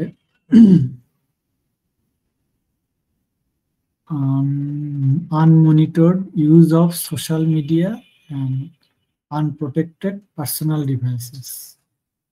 সোশ্যাল মিডিয়া যেগুলো থাকে সেগুলো যদি আমরা ইউজের ক্ষেত্রে প্রপারলি ইউজ না করি বা মনিটর না করি, সাপোজ আপনারা অ্যাটাক ভেক্টর, অ্যাটাক সারফেস, এই হলো মোটামুটি এই জিনিসগুলো মেনটেন করতে পারলে আমরা সিকিউর থাকবো। টাইপস অফ অ্যাটাক, কি কি ধরনের অ্যাটাক হতে পারে? Man in the middle attack, অর্থাৎ একটা সিস্টেম বা একটা প্রসেস থেকে আরেকটা প্রসেসে যখন ডাটা ট্রান্সমিশন হওয়ার সময় যদি মাঝখান থেকে কেউ অ্যাটাক করে ডাটা নিয়ে যায়, সেটাকে আমরা man of the middle attack বলতেছি। তারপরে drive by download, suppose download করতেছেন, আমি একটা ইমেল পাঠিয়ে দিলাম, ইমেল পাঠালো, ইমেলে যে অ্যাটাচমেন্ট আছে ওর মধ্যে ম্যালওয়্যার দিয়ে পাঠালো, দিলে তাহলে এখানে এই সমস্যা হতে পারে, ওটা মানে ওটাকে ডাউনলোড করলে। ম্যালভার্টাইজিং, অর্থাৎ অ্যাডভার্টাইজিং এ করার সময় ওর ভিতর দিয়ে মাঝে মধ্যে আমাদের এই ম্যালওয়্যার দিয়ে দেওয়া হয়, ম্যালওয়্যার দিলে ওখান থেকে থাকতে পারে। রক সফটওয়্যার, অর্থাৎ যে সফটওয়্যারে প্রবলেম থাকতে পারে, সফটওয়্যারের মাধ্যমে প্রবলেম থাকতে পারে এবং এটা আসতে পারে। তারপরে ডিডস অ্যাটাকটা বলছি। তারপরে পাসওয়ার্ড অ্যাটাক, পাসওয়ার্ড যদি দুর্বল হয় তাহলে পাসওয়ার্ড ক্র্যাক করে ঢুকে যেতে পারে। ফিশিং আর ম্যালওয়্যার তো বললামই, যেমন ভাইরাস, ট্রোজান, এরকম বিভিন্ন ধরনের ম্যালওয়্যার আছে, এগুলো দিয়ে অ্যাটাক হতে পারে। সিকিউরিটি 360 ডিগ্রি, অর্থাৎ এখানে যে জিনিসগুলো আছে এটা যদি আমরা সবগুলো মেনটেন করতে পারি তাহলে আমরা ডেফিনেটলি ম্যাক্সিমাম সিকিউরিটি এনশিওর করতে পারবো। প্রথমে আমি নেটওয়ার্ক সিকিউরিটি থেকে ডান দিক দিয়ে আসবো। নেটওয়ার্ক সিকিউরিটিটা মেনটেন করার জন্য ফায়ারওয়াল ম্যানেজ করতে হয়। ফায়ারওয়াল হলো হার্ডওয়্যার আছে, সফটওয়্যার আছে, প্রত্যেকটা অপারেটিং সিস্টেমের মধ্যে একটা ফায়ারওয়াল থাকে। ফায়ারওয়ালের কাজ হলো যে কাকে কখন কি অ্যাক্সেস করতে দেবে এবং কি অ্যাক্সেস করতে দেবে না, এটা সে মেনটেন করতে পারে। তারপর নেটওয়ার্ক অ্যাক্সেস কন্ট্রোল, আমার নেটওয়ার্কের ভিতরে কে কখন কোথায় কিভাবে অ্যাক্সেস করতে পারবে সেটাকে প্রপারলি মেনটেন করতে পারা। তারপরে সিকিউর নেটওয়ার্ক ডিজাইন, নেটওয়ার্ক যখন কনফিগার করা হয়, ডিজাইন করা হয়, সেটা যদি আমি প্রপারলি করতে পারি তাহলে সেটা সিকিউর নেটওয়ার্ক ডিজাইন, তা না হলে এটা সিকিউরড হবে না। ইউনিফাইড থ্রেট ম্যানেজমেন্ট, যতগুলো থ্রেট আছে সবগুলো থ্রেটকে যদি আমরা একসঙ্গে একটা ডিভাইস দিয়ে মেনটেন করতে পারি সেটাকে আমরা ইউনিফাইড থ্রেট ম্যানেজমেন্ট বলতেছি। রিমোট অ্যাক্সেস সলিউশনটা হলো যে অনেক সময় এক সিস্টেম থেকে এক জায়গা থেকে আরেকটা সিস্টেমে ঢুকতে হয়। সাপোজ আপনার হেড অফিস হলো ঢাকায়, বা চিটাগাং অফিস থেকে আপনি আপনার হেড অফিসে ঢুকা যে সিস্টেম আছে ওটাতে ঢুকে কাজ করতেছেন। তো এই যে যখন চিটাগাং থেকে আপনি হেড অফিসের সিস্টেমে ঢুকতেছেন, এটাকে আমরা রিমোট অ্যাক্সেস বলতেছি। তো রিমোট অ্যাক্সেসের জন্য এরকম সলিউশন থাকে, এই সলিউশনের মাধ্যমে এভাবে বিভিন্ন ভাবে প্রবলেম হতে পারে।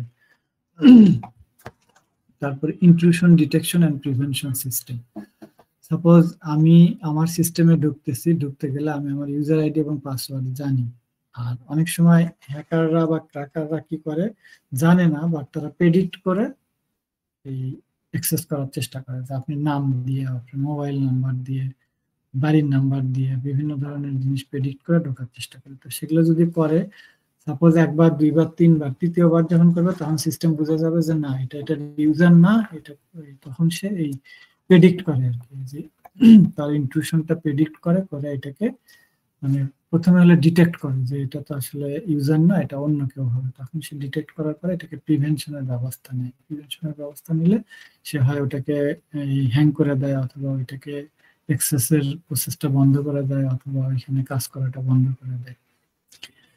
এরপর হলো penetration testing, network set up করার পরে আমার প্রপারলি এটা সেট হয়েছে কিনা সেটা বোঝার জন্য আমি নিজে এটাকে পেনিট্রেট করার চেষ্টা করবো। পেনিট্রেট করার জন্য বিভিন্ন রকমের সফটওয়্যার সলিউশন পাওয়া যায়, অথবা ম্যানুয়ালিও করা যায়। আমি চেষ্টা করে দেখবো যদি পেনিট্রেট করতে পারি তাহলে কিভাবে পারলাম, সেই পারার প্রসেসটাকে আমি যদি স্ট্রং করে দেই তাহলে তারপরে আবার চেষ্টা করে দেখবো যে পারি কিনা, যদি না পারি তাহলে আমার সিস্টেম ঠিক আছে, আর যদি পারি তাহলে এটা vulnerable.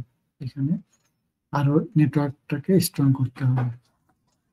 Data security, data security হলো ডাটা যখন এক জায়গা থেকে আরেক জায়গায় পাঠায়, যদি আমি ডাইরেক্ট টেক্সট ডাটা পাঠাই দিই, তাহলে এটা মাঝখান থেকে কেউ সেশন হাইজ্যাক করলে ওই ডাটাটা পেয়ে যাবে। তো আমি যদি এটাকে ইনক্রিপ্ট করে পাঠাই, অর্থাৎ আমার যে ল্যাঙ্গুয়েজ আছে সেই ল্যাঙ্গুয়েজে না পাঠায় এটাকে ইনক্রিপ্ট করি, তাহলে এটা একটা বিভিন্ন ক্যারেক্টার দেখা যাবে, ওই ল্যাঙ্গুয়েজ দেখা যাবে। যেমন ডাটা সিকিউরিটি এই শব্দটা না দেখে এটা কিছু ক্যারেক্টার দেখা যাবে, special character.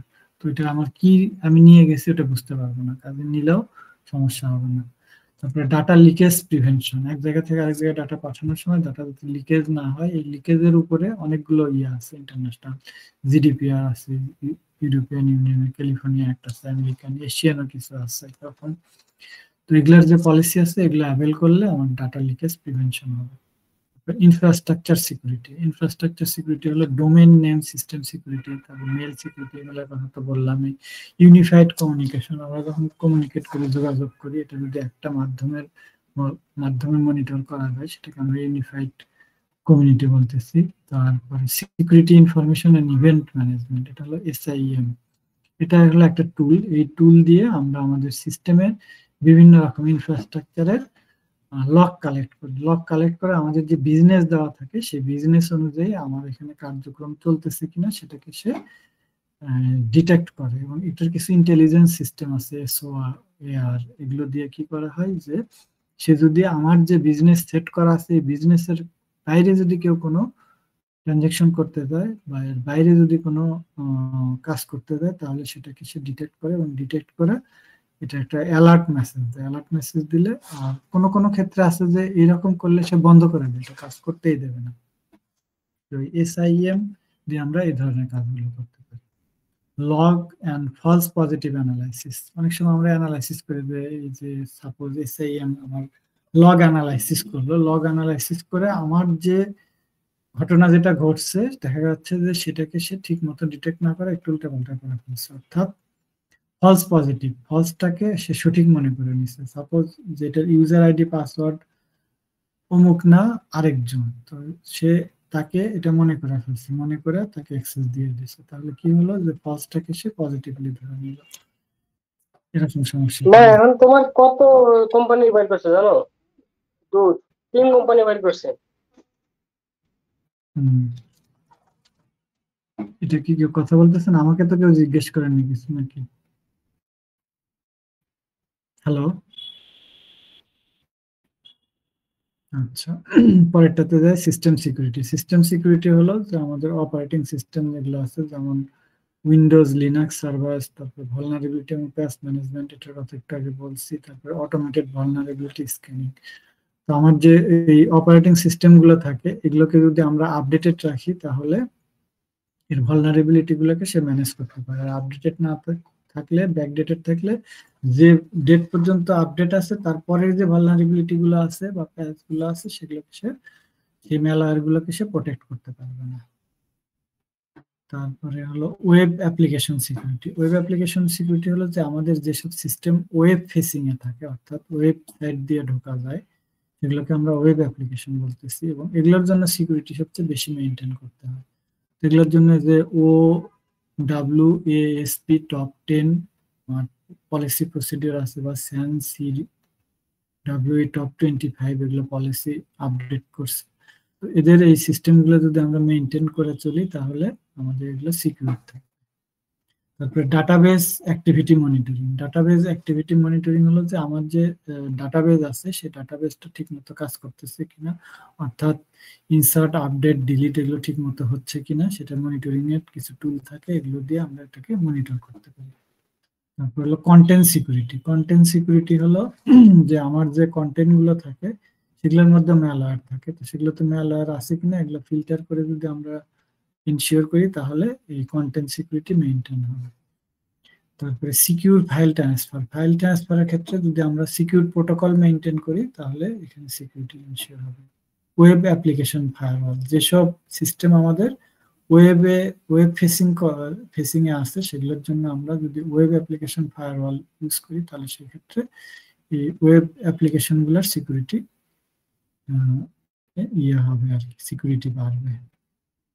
Secure coding practice, আমরা যে কোড করি অনেক সময় কোড করার ক্ষেত্রে ওই ডাউনলোড করে নেই কোড, বা গুগলে সার্চ দিয়ে কোড বের করি, অথবা ওই আর্টিফিশিয়াল ইন্টেলিজেন্সের মাধ্যমে কোডিং ক্রিয়েট করে এগুলোকে দিয়ে আমরা কাজে লাগাই। তো কাজে লাগাইলে যেটা হয় যে এর ভিতরে ম্যালওয়্যার থাকতে পারে, এর ভিতরে ম্যালওয়্যার থাকলে সেই ম্যালওয়্যার গুলো অ্যাটাক করতে পারে।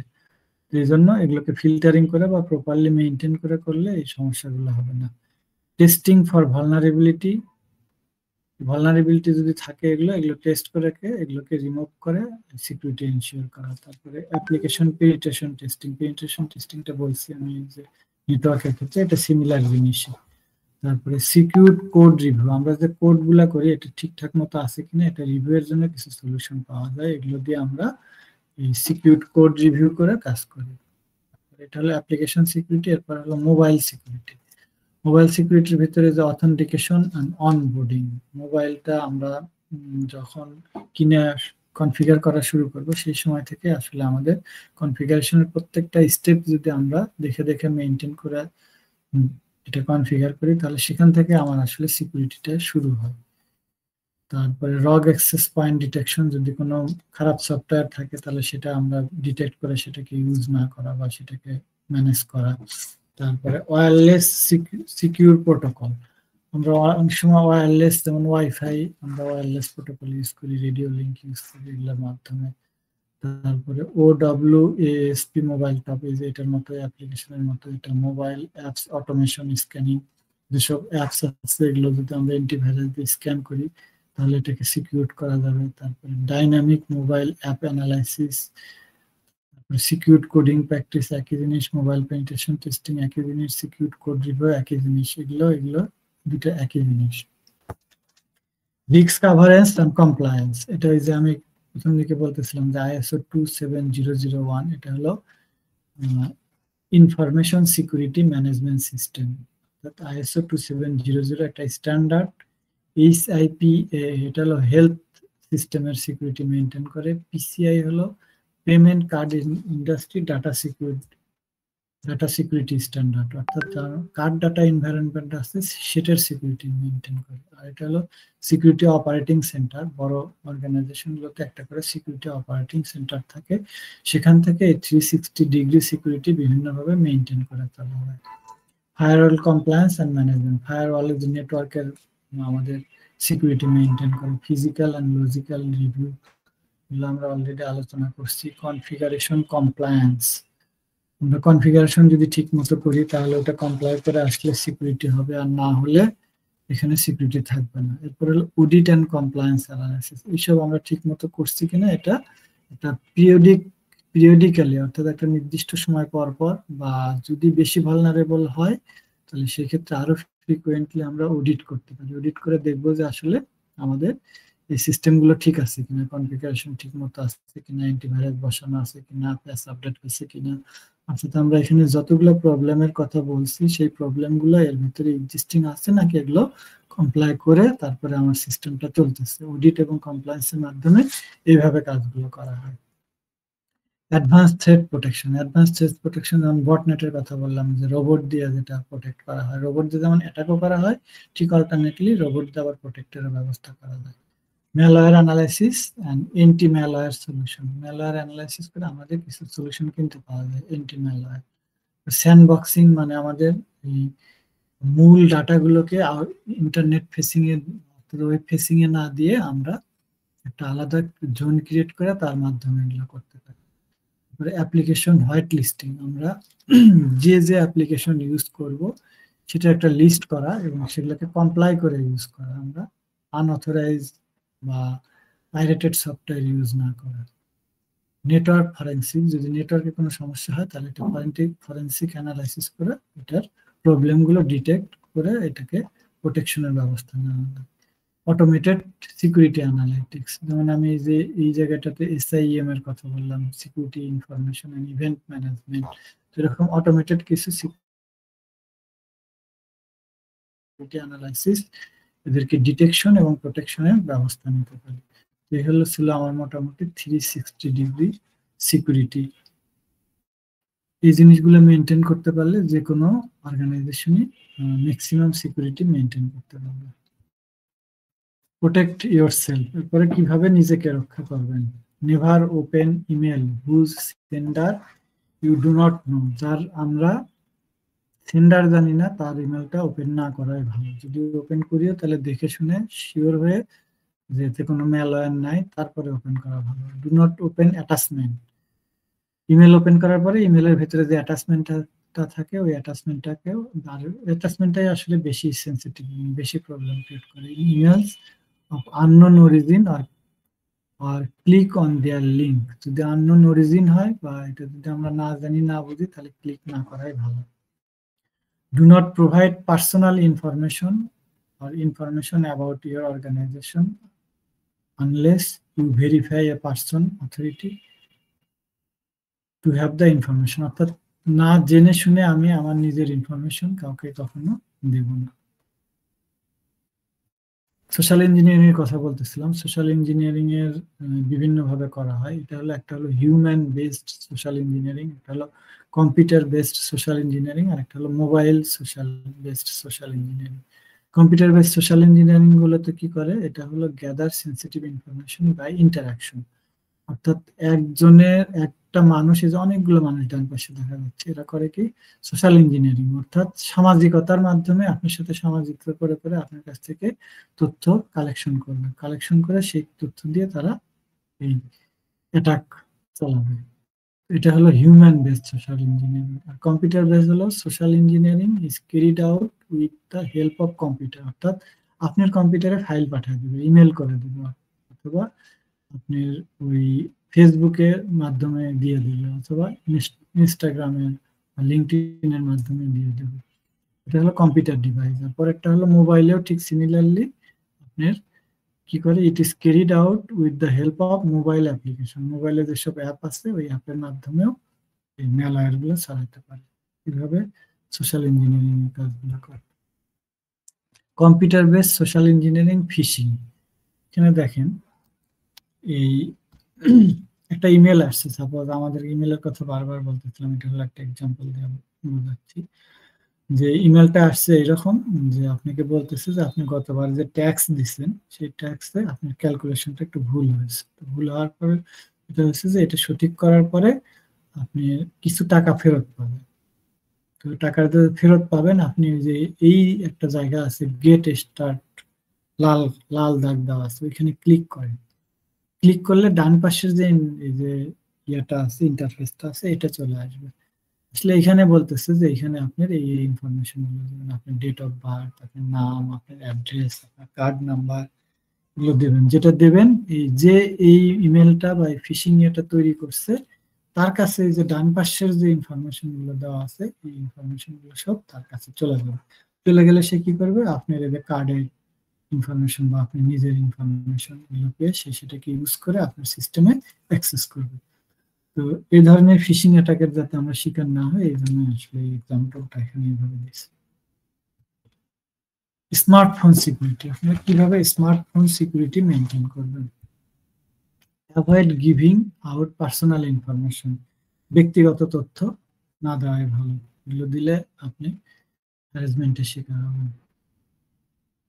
ইউজ এ পিন, পাসওয়ার্ড আর pattern to lock your phone, অনেক করে কি মানে একটু কমফোর্টে থাকার জন্য লক করে না, মানে পিন পাসওয়ার্ড বা প্যাটার্ন ইউজ করে না, না করলে যে কেউ আরেকজন এসে আপনার মোবাইলটা হাতে নিয়ে টাক করে খুলে ফেলবে। তো খুলে ফেললে কি হবে, আপনার মোবাইলের ভিতরে কি আছে না আছে সব দেখে ফেলবে জানে। এটা যাতে না পারে এই জন্য কি করতে হবে, ইউজ এ পিন, পাসওয়ার্ড আর pattern to lock your phone. Download apps only from trusted store, trusted store কোনগুলো, যেমন গুগলের স্টোর আছে, অ্যাপেলের স্টোর আছে, এই স্টোরগুলো থেকে যদি ডাউনলোড করেন তাহলে আপনারা এফেক্টেড কম হবেন। আর যদি এর বাইরে অন্যান্য জায়গা থেকে স্টোর এই ডাউনলোড করেন তাহলে এফেক্টেড হওয়ার সম্ভাবনা বেশি থাকে। ব্যাকআপ ইওর ডাটা, ব্যাকআপ রাখলে যেটা হবে যদি র্যানসমওয়্যার অ্যাটাকের শিকার হন তাহলে আপনার সিস্টেম ফরম্যাট করে দেয়, ওই ব্যাকআপ ডাটাগুলো দিয়ে আবার কাজে লাগাতে পারেন। ব্যাকআপ না থাকলে র্যানসমওয়্যার অ্যাটাক হলে আপনি আবার ওই দিতে হবে, পেমেন্ট করতে হবে, পেমেন্ট করে আপনি ডাটা উদ্ধার করতে হবে। Keep your operating system and apps updated, বলছি আগে। Log out the site after you make payment, payment করার পরে অর্থাৎ ই কমার্সের মাধ্যমে পেমেন্ট করার পরে আপনি সাইট থেকে লগ আউট করে ফেলবেন, না হলে ওখানে আপনার কার্ডের বা এই আপনার নিজস্ব ইনফরমেশন গুলো থেকে যেতে পারে। Turn off wifi and Bluetooth when not in use, যখন ইউজ করবো না এটা এগুলোকে অফ করে দেওয়াই ভালো। আচ্ছা, এই ছিল স্মার্টফোন সিকিউরিটির পর হলো ইমেল সিকিউরিটি। ইমেল সিকিউরিটি হলো do not trust unsolicited email, অর্থাৎ না জানা ইমেলকে বিশ্বাস করবেন না। Do not send any fund to the people who request them by email, specially not before clicking the leadership, অর্থাৎ না জেনে শুনে কোনো ইনফরমেশন প্রোভাইড করবেন না। অলওয়েজ ফিল্টার স্পাম, যদি স্পাম আছে সেগুলো ফিল্টার করে অ্যান্টিভাইরাস ইউজ করে ব্যবহার করবেন। কনফিগার ইউজার ইমেল প্রপারলি, যখন আমি একটা ইমেল অ্যাকাউন্ট খুলবো এটাকে প্রপারলি কনফিগার করে করে তারপরে ওপেন করবো, তাহলে এটা সমস্যা কম হবে। Install antivirus and firewall program and keep them up to date, এটা ইনস্টল করতে হবে এবং আপ টু ডেট রাখতে হবে। Do not click on unknown link email message. Be aware of email attachment. Verify any unsolicited attachment with the allied sender via phone or other media before opening it. অর্থাৎ না জেনে শুনে কখনো এগুলো যদি open করেন তাহলে বিপদ হওয়ার সম্ভাবনাই বেশি। Remember that phishing attack can occur over any medium, including কি medium? ইমেলের মাধ্যমে, SMS এর মাধ্যমে, enterprise collaboration platform and so on. বিভিন্ন ভাবে এরকম হতে পারে। Do not send any email to the group IDs if you are not sure, আমি শিওর না হয়ে কখনো একটা গ্রুপ মেলে করলে কি একজনকে পাঠালে তো একজনের কাছেই গেল, গ্রুপ মেলে হলে অনেকগুলো লোক একসঙ্গে হবে, এই জন্য গ্রুপ মেল পাঠানোর ক্ষেত্রে সতর্ক হওয়া, বেশি সতর্ক হওয়া দরকার। ইমেল সিকিউরিটি, আচ্ছা ইমেল সিকিউরিটিতে কি করা যাবে আর কি করা যাবে না। ডু মানে এগুলো করতে হবে, সেটা হলো check the URL before clicking any send বা ইমেল, অর্থাৎ আমার কোনো ইমেলে বা ইমেলের অ্যাটাচমেন্টে ক্লিক করার আগে অবশ্যই এটা জেনে শুনে ক্লিক করতে হবে। Do report all suspicious activity cyber incident two expert, যদি এরকম কোনো অ্যাটাকের শিকার হন তাহলে আপনি জানাশোনা যারা এক্সপার্ট আছে তাদেরকে রিপোর্ট করুন, মানে তাদের কাছ থেকে সহায়তা নেবেন। Official email account should be used for official purpose only. Official email official purpose use করুন, personal purpose use করা উচিত না। Official email should not be forwarded to personal email account. এগুলো হলো উপরের গুলা করা যাবে, লাল গুলা করা যাবে না। Don't respond the email received from stranger, stranger থেকে পাওয়া ইমেল রিসিভ করবেন না। Don't click the link from the unknown untrusted source, unknown source থেকে নেওয়া যাবে না। Don't send any personal or sensitive information such as credit card number, password or other private information through email. ইমেলে এগুলো কখনোই পাঠাবেন না, ক্রেডিট কার্ড ইনফরমেশন, পাসওয়ার্ড, তারপরে প্রাইভেট ইনফরমেশন এগুলো কখনোই পাঠাবেন না। ফেসবুক সিকিউরিটি, ফেসবুক সিকিউরিটির জন্য ক্রিয়েট স্ট্রং পাসওয়ার্ড। স্ট্রং পাসওয়ার্ডের কথা কিছুটা বলছি, দেখি আর একটা স্লাইড থাকতে পারে এখানে।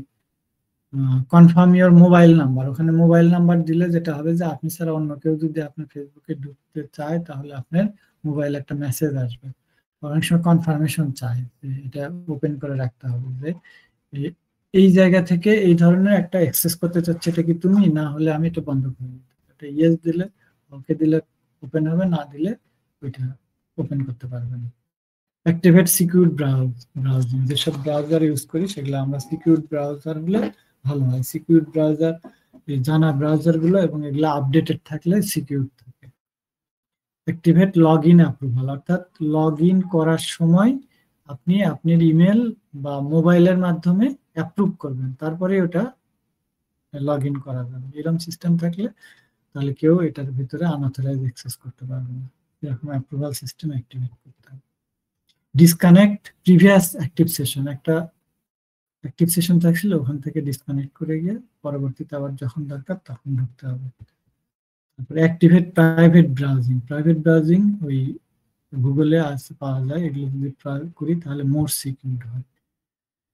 Don't keep me log in, অর্থাৎ এই আমি সোশ্যাল মিডিয়া বা ফেসবুক, এটা ফেসবুকের কথা বলা হচ্ছে, তো ফেসবুকে আপনি কাজ করার পরে এটা থেকে যখন আইডিয়াল থাকবে তখন এখান থেকে বের হয়ে যাওয়া হবে। যদি ইয়ে করা থাকে, অ্যাক্সেস করা থাকে, তাহলে ডিভাইসটা যদি কম্প্রোমাইজ হয় তাহলে আপনি ফেসবুকটা এসে পেয়ে যাবেন।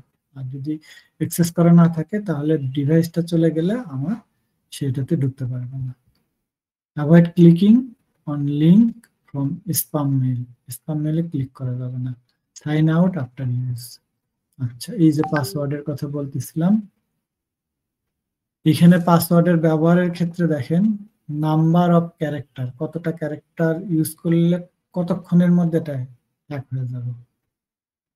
তারপরে loyal letter, lawyer case letter, ছোট ABCD করলে দেখেন এখানে অ্যাক্সেসটা কমে যাচ্ছে, ধীরে ধীরে সময় বাড়তেছে। যদি 18টা থাকে তাহলে আপনার 23 মিলিয়ন ইয়ার লাগবে। আপার এন্ড লয়ার কেস লেটার, মানে প্রথমে হলো নাম্বার, নাম্বারের সাথে আপার লয়ার কেস লেটার দিলে দেখেন এই তিনটা ইনস্ট্যান্ট। প্রথমে হলো 3, 4, 5, 6, 7, এগুলা সব ইনস্ট্যান্ট, আর এখানে এই কয়টা ইনস্ট্যান্ট।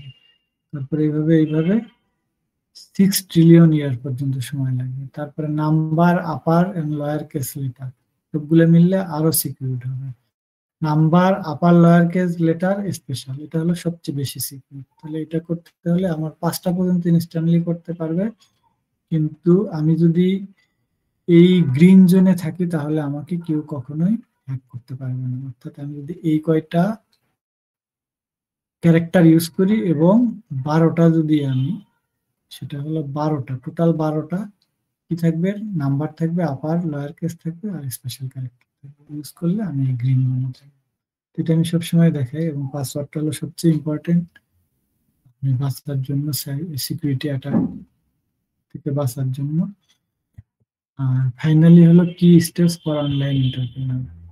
অনলাইন এন্টারপ্রেনাররা কি করবেন, use strong password and enable multi factor authentication. মানে আমি ইউজার আইডি পাসওয়ার্ড দিলাম, দিলেই ওপেন হলো না, আমার মোবাইল নাম্বার অথবা ইমেইলে যে ওটিপি আসবে ওটার মাধ্যমে তারপরে আমি এটাতে অ্যাক্সেস করবো, এরকম সিস্টেম ওপেন করবো। Regularly update software, software regular update করতে হবে। System to patch vulnerabilities. তারপরে encrypt sensitive data and implement secure payment gateway. যে ডাটা ইনক্রিপশনের কথা বলছি, যে আমার যদি টেক্সট ডাটা থাকে তাহলে এটাকে সহজে নিয়ে পড়তে পারবে, কিন্তু যদি ইনক্রিপ্ট হয় তাহলে এটা নিয়েও কাজে লাগবে না, সেক্ষেত্রে এটা তারা ইউজ করবে না। Conduct regular cyber security training for staff.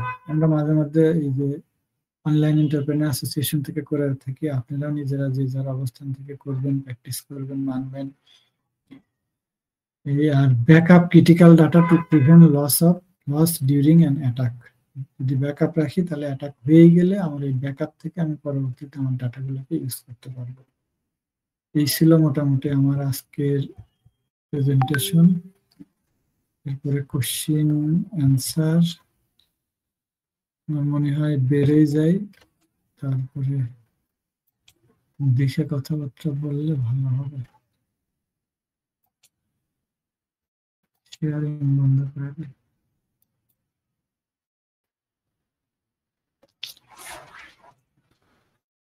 অনেকে আগের আসছেন না পরিচিত লোকজন।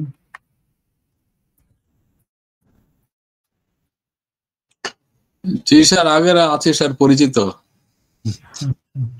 একই জিনিস বারবার হয়ে যাচ্ছে নাকি? না স্যার, তবুও জিনিসটা স্যার রিভাইজ হচ্ছে স্যার। তারপরে এই যে সাইবার সিকিউরিটি, তো স্যার এটা মনে রাখার মতন খুব কঠিন একটা বিষয় স্যার, সহজে মনে রাখা খুব কঠিন। তারপরে সাইবার সিকিউরিটি যে যে স্লাইড গুলা স্যার আপনার যেগুলা দিলেন স্যার, এই স্লাইডটা স্যার আমরা ওই যে আপনার যদি ইয়াতে দেন স্যার, আমাদের ওই যে হোয়াটসঅ্যাপে দিয়ে দেন, হ্যাঁ হোয়াটসঅ্যাপে যদি দেন স্যার, তাহলে আমাদের জন্য খুব সুবিধা হবে স্যার। কারণ এতগুলো বিষয় আমাদের মানে আসলে মনে রাখা খুব কঠিন স্যার। আসলে তো আমাদের সাইবার তো আমাদের তো অনলাইনটা ব্যবহার করতে হবে, তারপরে আমাদের নিজেকে সিকিউর থাকতে হবে আর কি, যেভাবে হোক। আপনি স্যার ভালো আছেন স্যার? আছি আলহামদুলিল্লাহ, আপনাদের দোয়ায়। জি স্যার, ভালো থাকেন স্যার, আমাদের ক্লাসগুলো কন্টিনিউ করেন। সুস্বাস্থ্য কামনা করছি আপনার। Thank you. জি স্যার, আসসালামু আলাইকুম। ওয়ালাইকুম আসসালাম।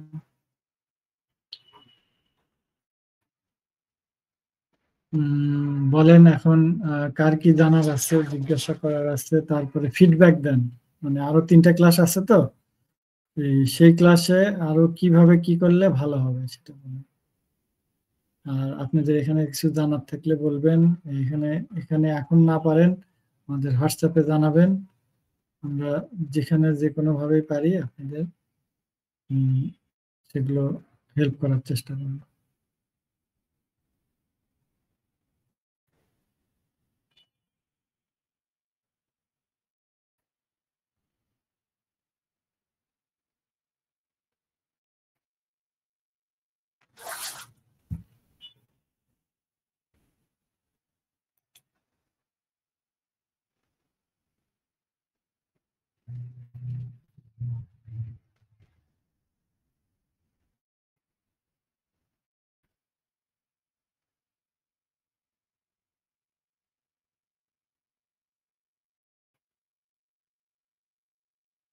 আর মনে হয় কারো কোনো কোশ্চেন নাই আর নাকি?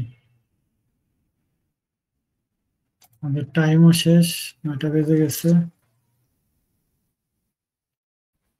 জি স্যার, মনে হচ্ছে কোশ্চিন নেই। আর এই সেশনটা আরো সুন্দর করার জন্য কারো কোনো সাজেশন থাকলে বলতে পারেন। স্যার অনেকে বলতেছিল ভয়েসটা নাকি অনেক মানে ধীরে হচ্ছে, আর একটু জোরে হলে ভালো হতো। জোরে, তাহলে নেক্সট ক্লাসে জোরে জোরে বলতে হবে। দেখি তো সাউন্ড কি ঠিক রাখছিল না, ঠিক আছে। তাহলে আপনারা বললে আজকে শেষ করে দেয় নাকি?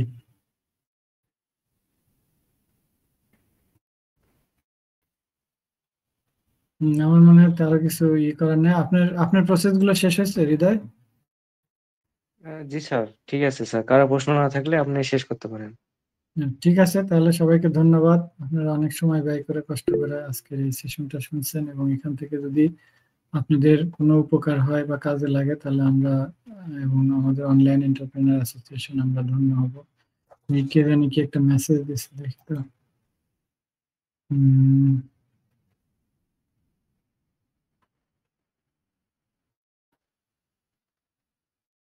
নতুনরা কোন কোন বিষয়ে কাজ করতে পারে? আমাদের হলো রিফাত জাহান স্মৃতি, উনি বলছেন যে নতুনরা কোন কোন বিষয়ে মাথায় রেখে কাজ করতে পারে। আজকে মোটামুটি আমি এখানে সবগুলোই বলছি, তারপরে তো রিমাইন্ড করি। প্রথমে হলো যে মাইন্ড সেট করতে হবে, মাইন্ড সেট করার পরে আপনি এই প্রবলেম গুলোকে জানতে হবে, প্রবলেম গুলোকে জানার পর সেগুলোকে অ্যাড্রেস করার জন্য আমার এটাকে কি বলা হয় যে ধীর স্থির এবং মানে ভাবে সুন্দর করে গোছায় গোছায় এগুলোকে কনফিগার করতে হবে। মানে সাইবার সিকিউরিটি মেইনটেনের প্রথম কাজ হলো যে কনফিগারেশনটা ঠিক মতো করতে হবে। আমরা সেটা ওয়েবসাইটেই হোক আর ফেসবুকেই হোক বা অন্য কোথায় হোক করতে হবে, এবং এটার জন্য যে লগ ইন ক্রেডেনশিয়াল পাসওয়ার্ডের কথা আমি বারবার বলছি, এটা মেনটেন করতে হবে। তারপরে ইমেল এর ক্ষেত্রে বলছি বারবার, ইমেল খুব একটা ভালনারেবিলিটিস ইস্যু, ইমেল দিয়ে সব সময় বেশি অ্যাটাক হয়ে থাকে। আমার যে যত রকমের অ্যাটাক আছে, অ্যাটাকের সবচেয়ে বেশি রিজনটা হলো ইমেলের মাধ্যমে সবচেয়ে বেশি হয়ে থাকে। আর ঠিক আছে, আমার নীলা কর্মকার অনেক গুরুত্বপূর্ণ, ধন্যবাদ, থ্যাংক ইউ। আমরা পরে আরো গুরুত্বপূর্ণ সেশনে যাব, এরপরে আরো 3টা ক্লাস আছে, আপনারা দোয়া করেন। ঠিক আছে, আর কোনো কথা না থাকলে আমরা শেষ করে দেই। সবাইকে ধন্যবাদ, আল্লাহ হাফেজ, ভালো থাকেন।